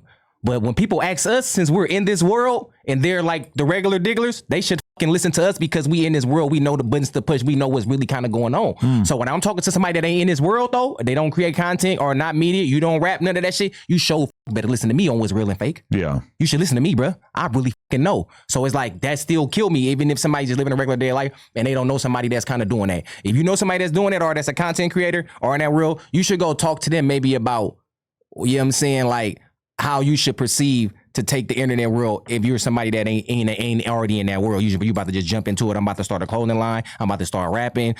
You should ask somebody that you know already kind of living like that. And they're going to break it down for your ass. Like, nigga, you better know what's real and fake. Cause that's what I do when people come ask me. I'm like, that's the first thing, bro. Like, you better know, bro, because it's just like, it's so much shit to where it's like, man, hella rappers and jumped in my girl DM. You feel me? I'm like, don't open that shit. You feel me? I'm like, bro, just don't open it, bro. I can't control it though. Yeah, I'm trying to say. And I know she probably thinking the same thing happening over here. But I'm saying that again. Now y'all making up hella rules for what cheating is. You could like a fucking girl picture. Now you out of line and all this shit, bro. No, y'all making up shit now. Nigga, cheating is you fuck somebody else. Fuck that. Don't make up your own shit now. Y'all making up shit now. So it's like, yeah, that shouldn't make or break our relationship. You feel me? Like, it just shouldn't, bro. Like, that's the damn instant phone. So, okay. So if that damn app delete and that shit gone, you feel me? Like, they just disappear. Our relationship, our fucking love is just gone. Like, that's crazy. Like, our shit was never real then if it was based on that. The DM thing is interesting because like my girl and I have been in that position where she got a DM from a famous ass person and I said, you ought to air that shit out. Post that. That's viral right there. You'd be on TMZ right away. And she like is more like, nah, I'm not going to. Because she has like a moral thing where she thinks it's like wrong to expose somebody DMing if they, you know, like she just doesn't think it's right to expose people in general. That's good though. You know, which I appreciate even though I'm like, what the, like this is just a random guy. Who the fuck is he? Let's run a play on his ass. On everything. That was a play too. That was a play. Now, if I see a play with my girl, I would tell her like that we gonna capitalize off this. If we see, that's what I mean, because we're really here in actual real life in real time. We know what's really going on. So I don't get that part, bro. Like I don't get that. I really do not get that. It's kind of like, look at it like this: me and you do a crime together. I don't know what we both go down. They got you on one court. I'm in court. You're in your room. I'm in my interrogation room. I bet you it's hella people who walked out of hella preseason, be hella cases because they just knew their partner wasn't saying that and they just knew not to say nothing. Like we're both not gonna talk, bro. Now it's another motherfucker who gonna go in there and the person gonna say, Johnny just gave you up, and then he get to spilling his fucking guts. It's like you didn't even trust your own fucking friend, bro. I seen hella niggas get got like that. They came in there and lied to your ass and said, well, you know, what's the name just gave us everything. He told us all this shit. And then they started saying everything. Like, all right, well, then I ain't going down by myself. Whoa. Then it's like, bro, but he really just psyched you out. The cops love that one. You know what I'm saying? Right. That's the easiest one in the world. I remember when I was 16, then me and my friend were out riding bikes and there was this like light fixture or some shit and I smashed this shit, like just broke it for no reason. Like I didn't, whatever. I'm just like breaking some random thing. Right. And somehow a dude saw us and called the cops. And then me and my homie were riding our bikes home in separate directions. And 2 different cops pull us over and they tell me that he said that I did it. And then they tell him that I said that he did it. Right. And he says, yeah, he did it. So boom, I get snitched on. Like, See, like the most non-crime, like this thing I broke was like already broken. Like it was just like a piece of shit that was just posted up there. Are you serious? It was like the dumbest shit ever. And when they told me that he said that I did it, I'm thinking like, damn, he ratted on me. But he did. But because they told him that I said that he did it. So from like the age of like 16, I knew that that was a killer method. Right. You know, like that just shit, it worked like a charm immediately. And hella niggas I know, like that's how they got you, bro. That's how they got you. Like, what if your friend really was in there not saying nothing? Like, nope. Yeah. I'm like, y'all both should try to see. Just try to see. Then that's like I said, you will see then the outcome, then you can see. But I think most people, they really already think a motherfucker like that. Or maybe just fear or scared of the police and feel like the police got to be telling the truth, I guess. If I had to guess, if those same cops had tried that on 100 different groups of friends of suburban white teens, probably every single one of them would have fallen for that. I ain't gonna lie. Because you don't think the cop's gonna lie to you about that. I know why. I know why would a cop lie? That's what I'm saying. Like, why people think that? People think like the cop ain't lying. That's crazy. I'm like, I think that's what it is. Because nigga, they for sure lying. They for sure trying to make your ass tell on your partner that your partner didn't say shit, but they go come tell you we did, and then your ass spilling the beans. Like, you f***ed up. Yeah, you f***ed up. Definitely. That ain't going. So okay, why did you say that you wanted to destroy every Mac Dre mural in Oakland? Blood. Why did you say that? That's a good question. Seems like a controversial statement. Look, I love Mac Dre, y'all. Y'all know I love this. I love him. Like I said, shout out to the Crest, shout out to Leo. But what happened was I got into it with a rapper from the Crest, from Mac Dre Hood.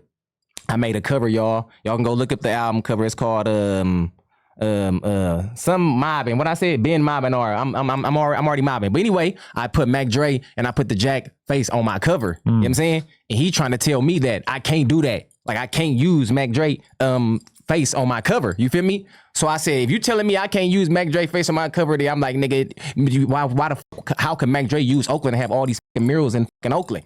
So that's where I came from. I said, okay, well, I'm gonna erase that shit. If you telling me I can't, you from Mac Dre Hood, you his homie, but he ain't nobody though. You know what I'm saying? So after I did my research, like I said, I don't even gotta say this weirdo ass nigga name, but he was basically trying to tell me I can't use Mac Dre. When I've been using Mac Dre my whole motherfucking career, everybody know that. Everybody in the Bay pay how much to Mac Dre. He like our fucking God, bro. He is. So I'm like, I didn't want people to think that it was like that. So I'm glad you asked me that, bro. Because some people was like, well, you trying to disrespect Mac Dre? I'm like, nah. He was telling me I can't use Mac Dre, and I told him if I can't use Mac Dre, then Mac Dre can't use Oakland walls. That's what I told his ass. He like, oh yeah, you kind of had a point right there. Okay. You know what I'm saying? I'm like, because I'm from Oakland. Mac Dre is from Vallejo, but all his murals is in Oakland. Right. You know what I'm saying? So I was like, how the fuck I can't use Mac Dre, right? Like, that ain't making no sense. And he was fucking born in Oakland and all this goddamn murals in Oakland. So I was like, what the fuck you talking about? But he was just trying to troll me. You know what I'm saying?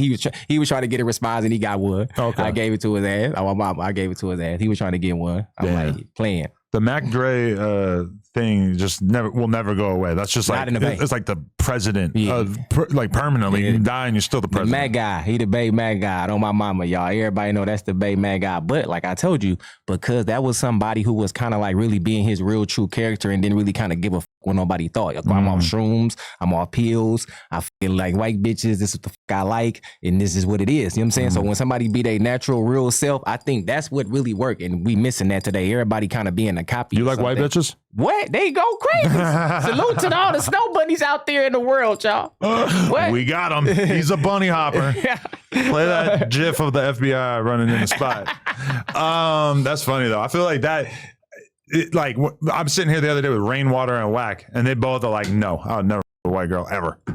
Are you serious? And then the other day, I'm sitting here with Alshon Martin from Hoover, and he's saying, I can't say that. Them niggas like, lying, bro. He said, I'm trying to get the homies to with these white girls. Like, he's talking about it like this is like the best thing you could possibly do for your life. And I'm like, holy shit, like, this is such a crazy divide between so many of the dudes that I know, and it says so much about you as a person. Right. I ain't gonna lie. And I'm glad this conversation came up because it's a lot of like conscious speakers or like people that speak like to the black community and they wife. be white, right? Like Damon Dash, like he talks hella shit about like uplifting the black community. Right. Your wife is white. You know what I'm saying? So I'm like, Dr. Umar, the way that he will talk to you if you are a black dude who fucks with white women. Right. Like I seen him with I think it was Ish on the No Jumper, or excuse me, on the Joe Budden podcast. Right. And the way Dr. Umar just asked him in the middle of it, he's like, let me ask you something. Is your wife white? Yeah.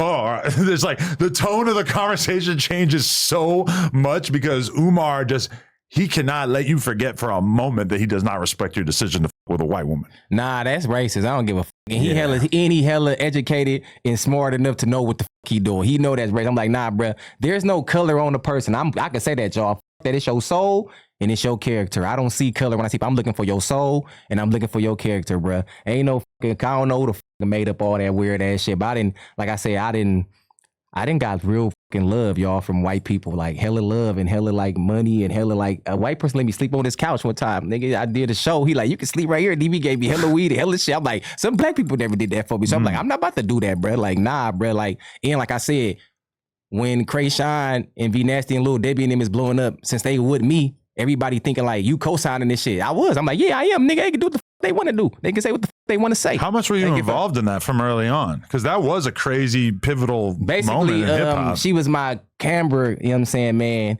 And then she ended up coming out here in LA. Who, Kreayshawn was your cameraman? Right. You know what I'm saying? So we doing hella videos, bruh. And everybody, when she got deal, like I said, with Soulja Boy. At this time, I think she out here fucking with Soulja Boy. Soulja Boy singing my songs all on fucking World Star and shit. So everybody was like, you know Soulja Boy? I'm like, nah, he was Kreayshawn, bruh. So that's how he know what's kind of going on. You know what I'm saying? But he was for sure fucking with us and shit. Shout out to Soulja Boy Draco with his crazy ass, because he know who I am. And I be doing what he be doing in the Bay, because he always be saying, I did that shit first. So in the Bay, everybody know, DB, I do that sometimes. I did that shit first. You feel me though? So it's like, it's hella shit that Soulja Boy created that people don't give him credit for. It's hella shit that I created in the Bay Area that people don't give me credit for. So sometimes I do the Soulja Boy niggas. Like, nigga, I did that first. I did that first. Because in the Bay, I got a list. In the Bay, I got like 20 shit I did first before everybody. You see rappers when they take pictures by a gas station? I started that. Oh, mom, ask everybody. When y'all see a rapper take a picture by the gas station with a pup, I wish I could put it up for y'all. That come from DB, gas guy, y'all. Real Oakland, because my rap term I was saying is gas. So up north, that's how we say. And up north, everybody, if you rap good, niggas gonna say you gassing. Okay. That come from me. Really? That everybody know that come from DB, bruh. That come from me. It'd be like T.I. and Jeezy said they made trap music. You know what I'm saying? If you were to look at all the rap videos throughout history, probably like the #1 place to shoot a rap video is at a gas station. Right. There's tons of gas stations. I was just watching the new Lil Durk video. Right. He's basically just standing around in a gas station. I did that, y'all, hella years ago. For sure, 10 years ago. So everybody was like, DB Ben started that. I used to hold the pump and shit because I'm saying I'm gassing. There you go. So when I see rappers do that, I really laugh. Like, nobody don't even know where that started from. If you want to take a fit pic, the gas station is like pretty much your best spot because it's super lit up in the middle of the night. Oh, everything. So I did a lot of shit that where I could say, I did that first because nobody wasn't thinking like that. And I started, when I seen Soulja Boy did that, I'm like, he's fucking genius for thinking of that. That's fucking smart. So I started doing that shit too. No, definitely. Why'd you diss Mr. Fab? Cause Mr. Fab tried to ride with bruh. Oh, right. Okay. You know what I'm saying? He tried to ride with him. With Philthy. Right. And he always be like. So this is back in the day. Kind of both. Oh, okay. Recent in back in the day. Still goes. Right. You know what I'm saying? So it's like, he be always in the middle, bruh. And I tell people, like, if you trying to be like the peacemaker, like of Oakland, because Fab is a good guy. I love bruh. That's my bruh. Like, he was around when I was a kid. He was right there with Too Short. So he kind of seen me turn into DB the General. Fab was right there the whole time. Yeah, it's hard for me to imagine him being too wrapped up in the bullshit. Right. He's like an elder statesman. He's very wise. Right. I'm trying to say, he like, will impart some wisdom on your I told him he the fucking mayor. Yeah, I'm like, you the mayor of Oakland, bruh. Like, you way above us. So our problem with me and this nigga, I felt like he could been the one to defuse that, or dead that. Cause you really that role. That's the role you play in Oakland. And we all look up to you. Nobody ain't gonna fucking disrespect Fab in Oakland. Nobody ain't gonna do nothing to Fab in Oakland, bro. I'm like, that's not his character. You know what I'm saying? So I'm like, now you will be anybody who do something to Fab, you look like you fucking up, bro. Because everybody know his character, like you gonna look like the bully. Period. You know what I'm saying? So I could never do nothing to him or nothing. But on the song, on Wax, you got on the song with him, you know what I'm saying? So I had to defend myself. Like I said, he always go get somebody when I'm on his ass. Like I just told you to deal with Mozzy. You know what I'm saying? So every time I walk his ass down, he try to run for cover because everybody know he can't out rap DB. So I've been beating this nigga ass for 10 years and he just run and cry to people, bro. Like, oh. So like I said, I'm good over here, bro. Like, you ain't gonna never fuck with me lyrically. In Northern California, it's probably only like one person in Northern California that can fuck with me lyrically, and that's Simba. That's my brother. So I'm gonna give him his credit. If you ain't Simba, you can't fuck with DB though. rapping lyrically in Northern California. Everybody else, you can't fuck with me. They all know that. Do you ever feel a certain type of way about DB by the bag coming out and having? That's Bredo. Okay. Fuck with him. Yeah, I fuck with him. Sometimes I'm sure people confuse you. Yeah. Somebody just said that at one of my shows the other day. They say, you DB or DB by the bag? I started laughing. I'm like, I'm big DB. I'm like, he little DB. But I salute, bro. He doing this thing. No, he's hard, yeah, I salute, bro. I would never hate on none of the young generation that came up after me, because when they started popping, everybody was saying, they sound like you, DB. They sound like you. It's 100 people. They sound like you. They take your style. So I always tried to show love. Like, bro, I'm not about to be that old ass, hater ass nigga. Like, nigga, I get money, nigga. I'm a player ass nigga. I'm a real mob boss, y'all. Like, I ain't no hater bone in my motherfucking body, y'all. Like, I really salute niggas. I want to see niggas win. I want to see what's better good for my brother. Even if I don't know you, like, just because I want to see people win in life. Like, I was in them positions. I was in the hella people's shoes before that, like, you know, where you feel like this shit is not working. Like, whatever you're doing, y'all, you got to keep going. You got to get through that, like, stage. You feel me? Because hella people that, if it don't happen in, like, everybody got, like, a weird timeline or in a couple of months or in a couple of years, whatever dream they chasing, they will give up. You know my best example I give everybody? The KFC dude. Because I think KFC started popping. Yeah, he was like 50. He was almost 60 fucking years old, y'all. I don't want to say the wrong number. But when KFC popped, he was almost 60 fucking years old. So ain't no giving up. I mean, ain't no giving up, bro. Dude, No Jumper cracked off when I was like 33. Why people put age limit on their dream? That's what I'm saying. That's though. It's dumb. like, okay, can you imagine being like a 21-year-old dude who decides, I want to make it in the hip hop media game? Right. It's like, it took me, if you say I started at 21, it took me 11 years right, working. And now granted, I was like working in like another field, and then I kind of flipped it to hip hop at a certain point. But that's like, you know, most people are not really down to grind for a decade to make it to the place that they want to be at. But most people, if you look at, whether it's a Vlad or a Charlemagne, or like, look at Joe Budden trying to be a rapper for a decade before he really hit it off with the podcast shit. I mean, it's like, you're going to have to grind for a long ass time for most dreams. All of them.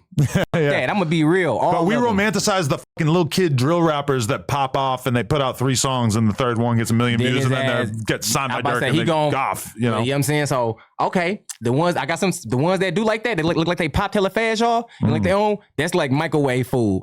That shit go be in and out though. It ain't gonna sit around y'all for hella long. So sometimes when somebody like pops so fast and it's like, that shit wasn't like marinated. He had no training. Like, he has never been through, as they say, old school artist development. I guess they don't got that no more. But it is better if an artist kind of like knows what's to come as why he's being in the hip hop world. He should kind of know what's to come. Like I said, a rapper's supposed to study other rappers shit, period. Like, you should just do that. If you don't do that, I don't know, you're fucking crazy. Because I studied all the motherfuckers. I really know what's up. So I don't know why people don't study other rappers. You know what I'm saying?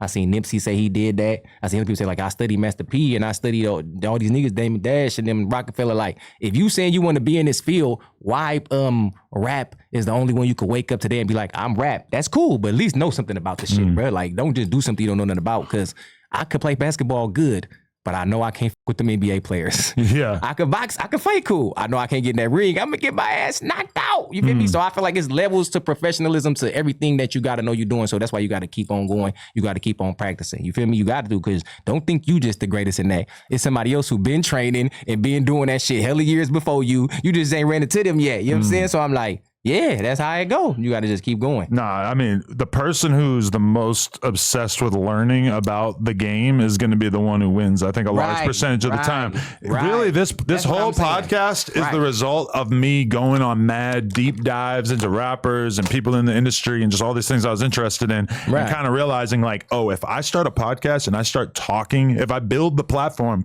at some point, people will have conversations with me and I'll be able to learn a ton from them, based on the offer of like, I'll do this conversation with you and then maybe a bunch of other people will see it on the internet, you know, which at the time felt kind of new because there wasn't a ton of different podcasts. I was basically, because I was thinking of all these people that I wanted to meet. I was thinking like, bro, I want to sit down and talk to Fredo Santana, but he is not going to talk to me because I got nothing to offer.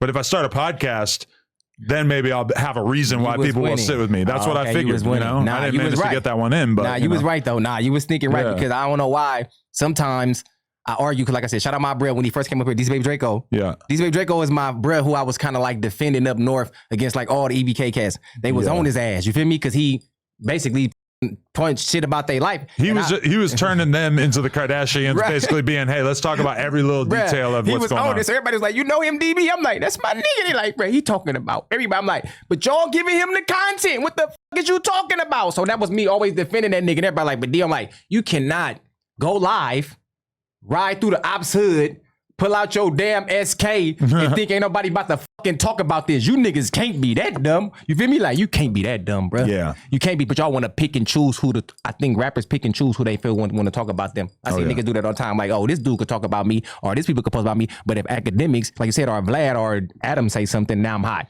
But this other vlogger or other person just said the same goddamn shit, bro. Right. So I see everybody just, you trying to pick and choose who you could feel could talk about you. That's fucking crazy. But it's got to be weird to be like a gang member and you're doing whatever it is you're doing. People are getting killed left and right, but it's not really being covered anywhere. Like the newspaper's talking about it, but they're not really like, they don't understand like who's what's who going and on. shit.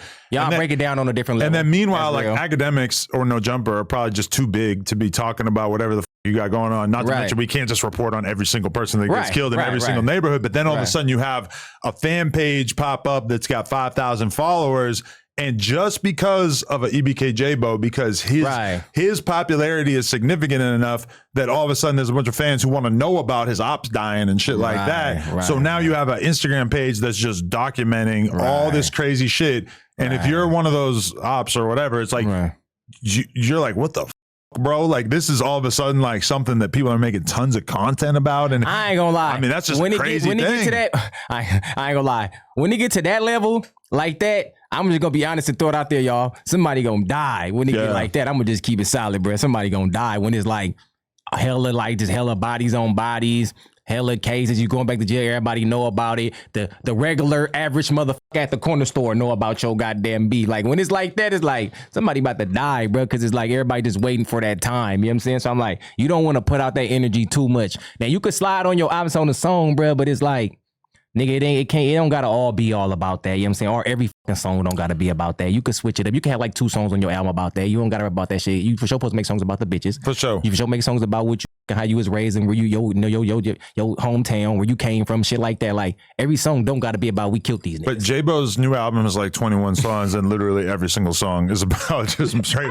murder. I killed them it's niggas. insane. And I'm like, you know what though? That actually kind of makes me like confident that he's gonna continue to be popular, right? Because you know, you remember Saigon from New York? I heard of that name. He was on Entourage and shit like that, but he was like the most lit street rapper from New York back in 2003, and he got signed and he does an album for the label. And yo, he was doing mad woke shit, and he was doing mad activist type shit, right? And the label were just like, this shit. They didn't even really get behind it. The fans didn't really go for it. Super crazy. And I think his problem was when he was on the mixtapes and shit, he was talking super gutter. And he was building his fan base like that. And like your fan base does want to see you grow, but for some reason they want to see you embroiled in all kinds of bullshit and wild, reckless shit before they see you grow. So it's like if you're like a street rapper, like there's a kid from Chicago named YFG Fatso who's super fucking good, but like I ain't heard of him either. He's kind of like just coming out, but his like music is super good. But then like you go watch these hood vlogs with him, and it's like, bro, why are you on the block with all these guns? Like you and your homies talking crazy as like it's just kind of worrisome. But also like I'm like, all right, good. He should get that shit out of his system, and then at some point clean it up and get the fuck out of Chicago and go live in a mansion in Hollywood and really be a rap star or whatever, because he's like really good. But it's like, you know, a lot of fans are not going to really go for your shit unless they have seen you out on the land doing some wild shit. I don't know. Okay, look, that's good, because really, to be honest with you, I think it depending on the city you from and how big it is, because when you saying this, I'm thinking in my head like, why Oakland beefs, it never go to murder? I'm like, that's because niggas kind of know Oakland is hella small, y'all. And I didn't say hella shit and everybody like, ain't nothing there. I'm like, nah, because Oakland is so small to the point to where it's like, if you own that type of time, you and your people, everybody in Oakland know y'all, like them the killing niggas, bro. I'm like, that's how small our city is. Like everybody know who's doing that. Feel me? Now, if you from Chicago, like LA, all every these neighborhood's got some killers. It's like it's fucking so big, bro. It's like y'all can't really know. But the Bay, I mean, Oakland is it ain't that big, bro. So I'm like, that's why we kind of can know, because I feel like, again, like if you just make a song just on some regular talking shit, capping, or just, you know what I'm saying? That's cool. But if you do start talking about niggas dead ops and niggas dead partners and shit, they could be like, all right, when I see that nigga, we gonna do whatever, you know what I'm saying? So like, you could put that energy on you, you know what I'm saying? But you gotta just be knowing how to really carry yourself, I feel like, in real life when people meet you in person. How do you I done met hella people and they was like, oh, DB, I was playing. I was trolling. That shit was fake. And I'm on that type of time when I see them niggas. And they told me like, nah, bro, I'm like, oh. How do you feel about the EBK thing in general? Because it feels like Jaaybo might be the biggest rapper coming out of Northern California right now, but he's also like the bloodthirstiest. Right. This is what I want to say. Like I said to Jaaybo, like Stockton's lit, but it's mostly for not the best reasons. Right. I don't know, bro, but I know Dada. You know what I'm saying? I know Lil Dada. What I used to tell them is that, because like I said, I influenced the way he rap. First of all, so I can't be like, no, okay. That's first. I influenced the way he rapped. You were the Reaper 1.0. Right, you know what I'm saying? So I can't tell him like that, but I could say that like, bruh, you don't want, and I tell Snoopy Badass the same thing, bro, like, you don't want to make it seem like you trying to please the street niggas and the gang niggas and all them niggas more than your actual fans who really fucking support you, bruh. It's like them niggas is some opinionated ass niggas, bruh. They don't give a fuck. They didn't buy shit, ain't going to the fucking show. They didn't buy none of your merchandise, bruh. They probably won't even want to even chill with you like in a setting like that, bruh. So it's like them niggas be the niggas that want to really be in your shoes, or they fucking career up, they ain't keep rapping, they really mad. And it's like them opinions be mattering to niggas too much. I never gave a fuck about none of them niggas. I'm like, I don't give a fuck about that, bro. I want the money, I want the fans, and I want the real support, bro. I call my fans the army. So everybody knows, salute to the army. I'm DB Journal. All my army, I've been rocking with my army for 10 years, nigga. They love me, nigga. So I'm like, it's about them. They the one make you. They the one, without a supporter, a rapper is nothing. You know what I'm saying? Like, they make you, bro. Without them, you're nothing, bro. So it's like, why you care about what John or Bobo said on 83rd on the street outside? Fuck him, bruh. He don't got no way. He ain't reaching shit. But for some reason, niggas care about what they think. I mostly agree, but I also feel like the nerdy white kids that might compromise a large part of EBK Jaaybo's fan base, right, are also weirdly influenced by what the streets think of him.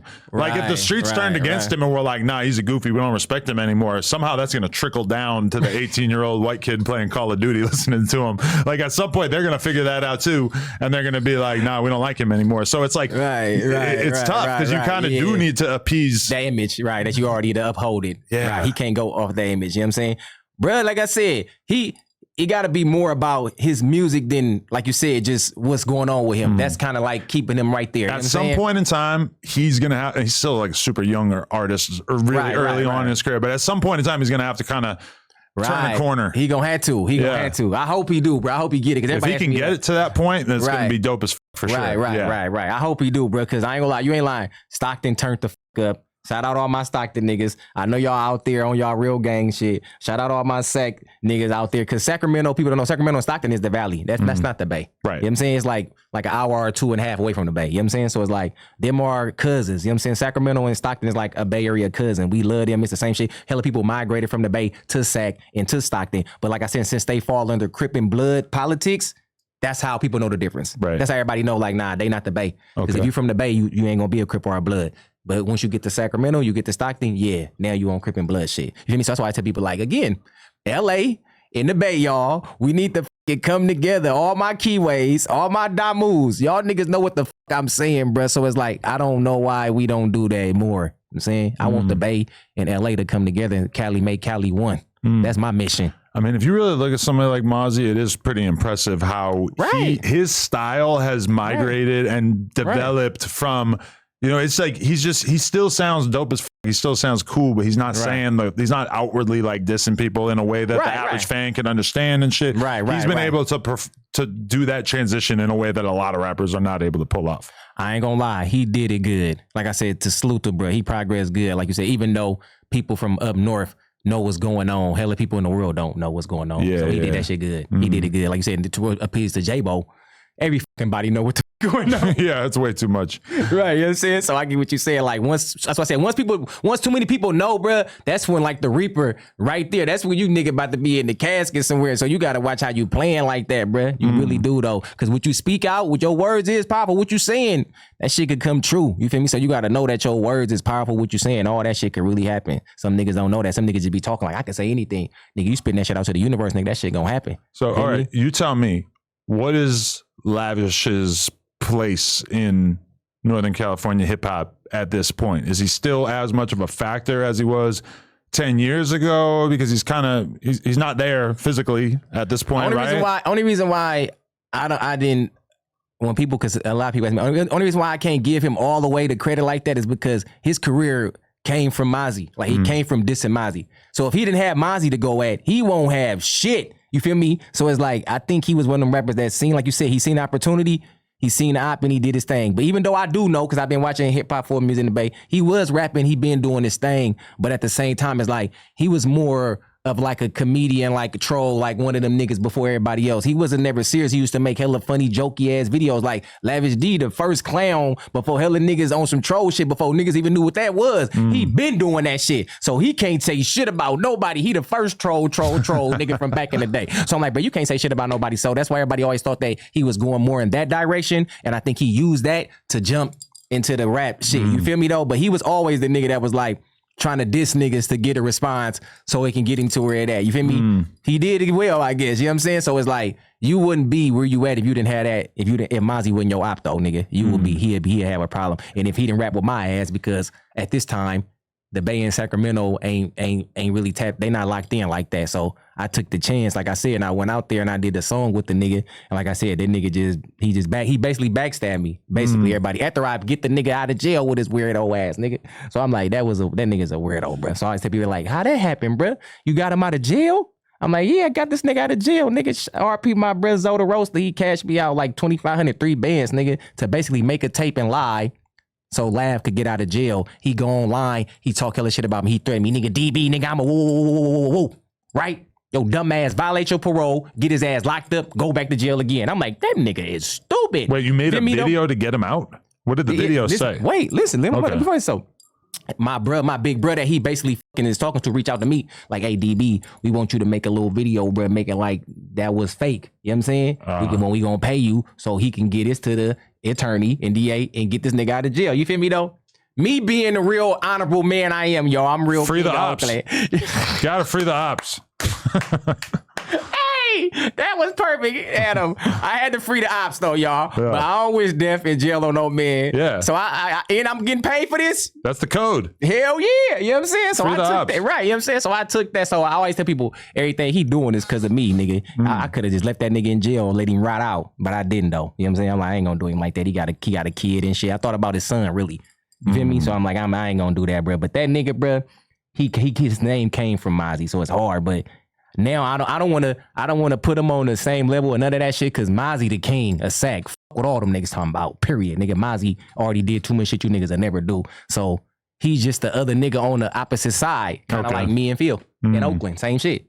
Some people ride with Phil, everybody else ride with me. You know what I'm saying? So it's like, it just same shit like Chicago with Dirk and all these other niggas. It's like it's going on everywhere. Same shit in LA that was with Draco and YG. You know what I'm saying? Like, this shit is going every motherfucking where, bro. So you is right. Like, the fans make it to where it's like, I'm on this side and I'm on that side and I'm going to pick my villain and I'm going to pick my good guy. Like you just said, you broke it down perfect when you said everybody going to make you either the villain or make you either the good guy. That's just how it go. It turned like that. You feel me? Yeah. And it's tough because it's like, if you choose a side, then you kind of just got to rock out with whoever you're with. But for me, as kind of like a person who's trying to be an impartial observer of all this shit, it's like, as much love as I have for Draco, I can't just look at it and be like, well, Draco's the good guy and everybody else who has something against him are the bad guy. Right. Because if you really backtrack and you look at the history of all the different shit that kind of led to the situation getting as intense as it did, if I was from where they were from, I would probably be looking at Draco like the worst person on earth, the same way that they did, you know, like, oh, he's the one who was disrespecting such and such. That's true. But you know why you kind of confused? Like, I'm confused because you just looking at Draco music.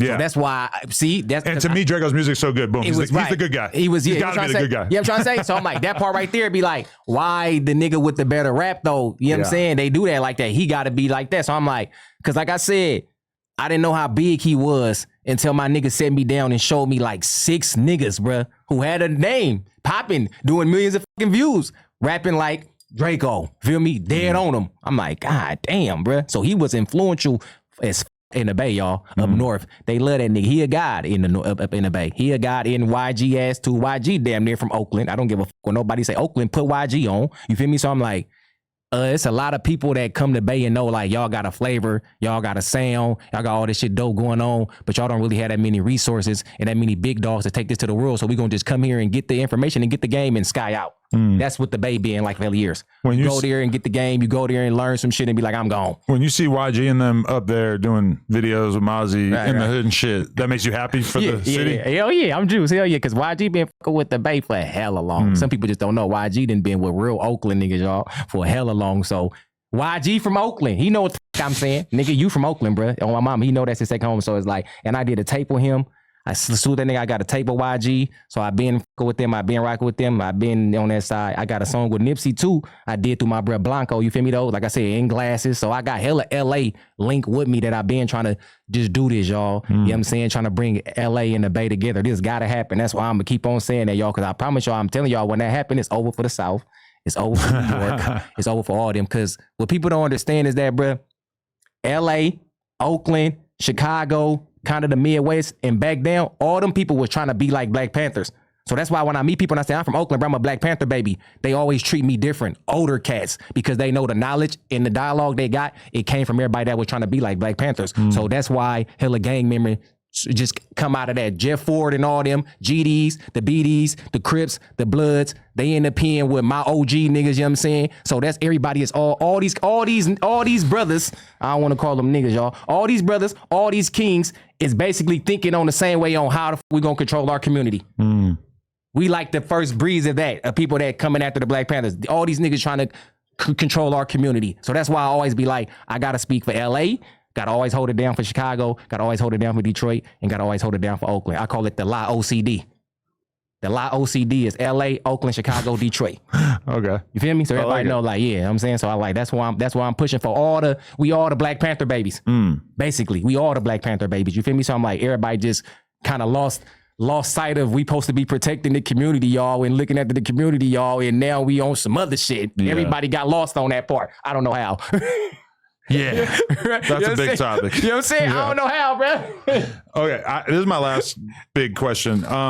Did you catch wind of the comments that I made that I was dragged by social media for, where I basically said that LA was a more evolved city than Northern California in general?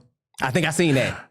They got on me for that. You was right though. No. Listen to me, y'all. This is what y'all don't understand, bro.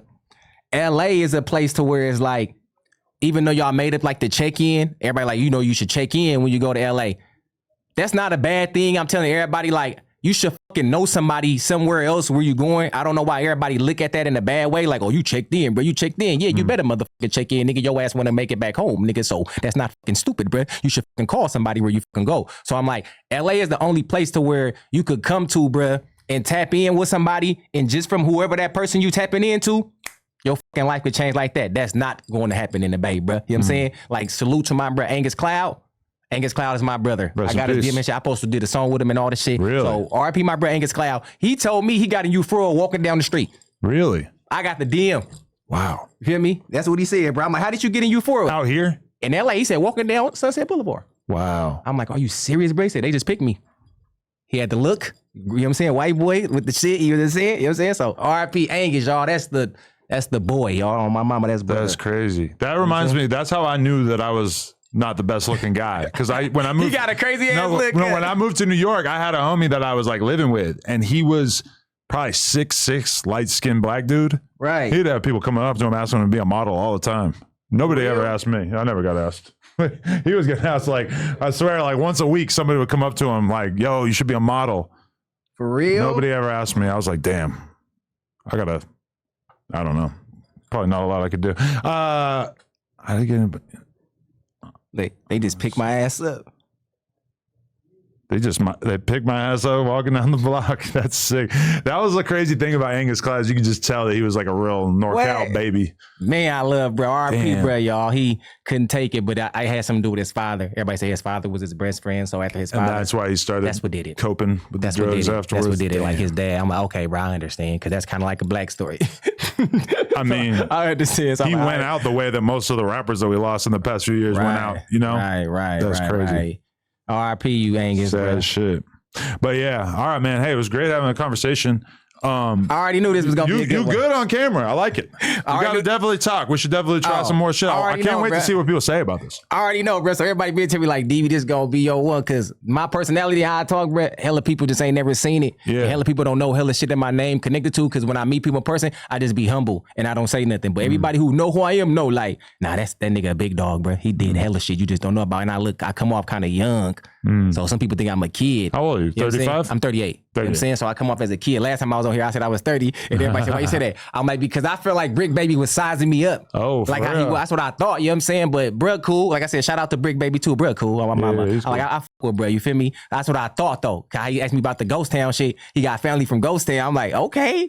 I wasn't expecting that. He threw me left with that. But you know what? Like I said, it's hella LA niggas who got family in Oakland. Y'all, what are we doing here, bruh? Hella niggas I know. Warren G got family in Oakland. I just seen lots. It's hella rappers, bro, who got family in Oakland in the Bay. So, like I'm telling y'all, we need to bring this shit together to LA in the Bay, bro. I like it, man. There's got to be something there. It's got to be something. I've been in full-blown brainstorm mode ever since I seen this Vince McMahon documentary. I'm just like, man, there's got to be another level to this content. Right. I just got to figure out what it is. Right. Now, this is going to be a dope one, though. I appreciate you, man. I appreciate it, man. DB, thanks for coming through, my guy. You already know. Doing it big. You already know. Up north. Shout out Oakland. Shout out the Bay. Shout out Stockton. Hate to smear you, Stockton, but you guys are you gotta clean up your acts. Hey, everybody, No Jumper Cools podcast. Like, comment, subscribe. DB the General. We out.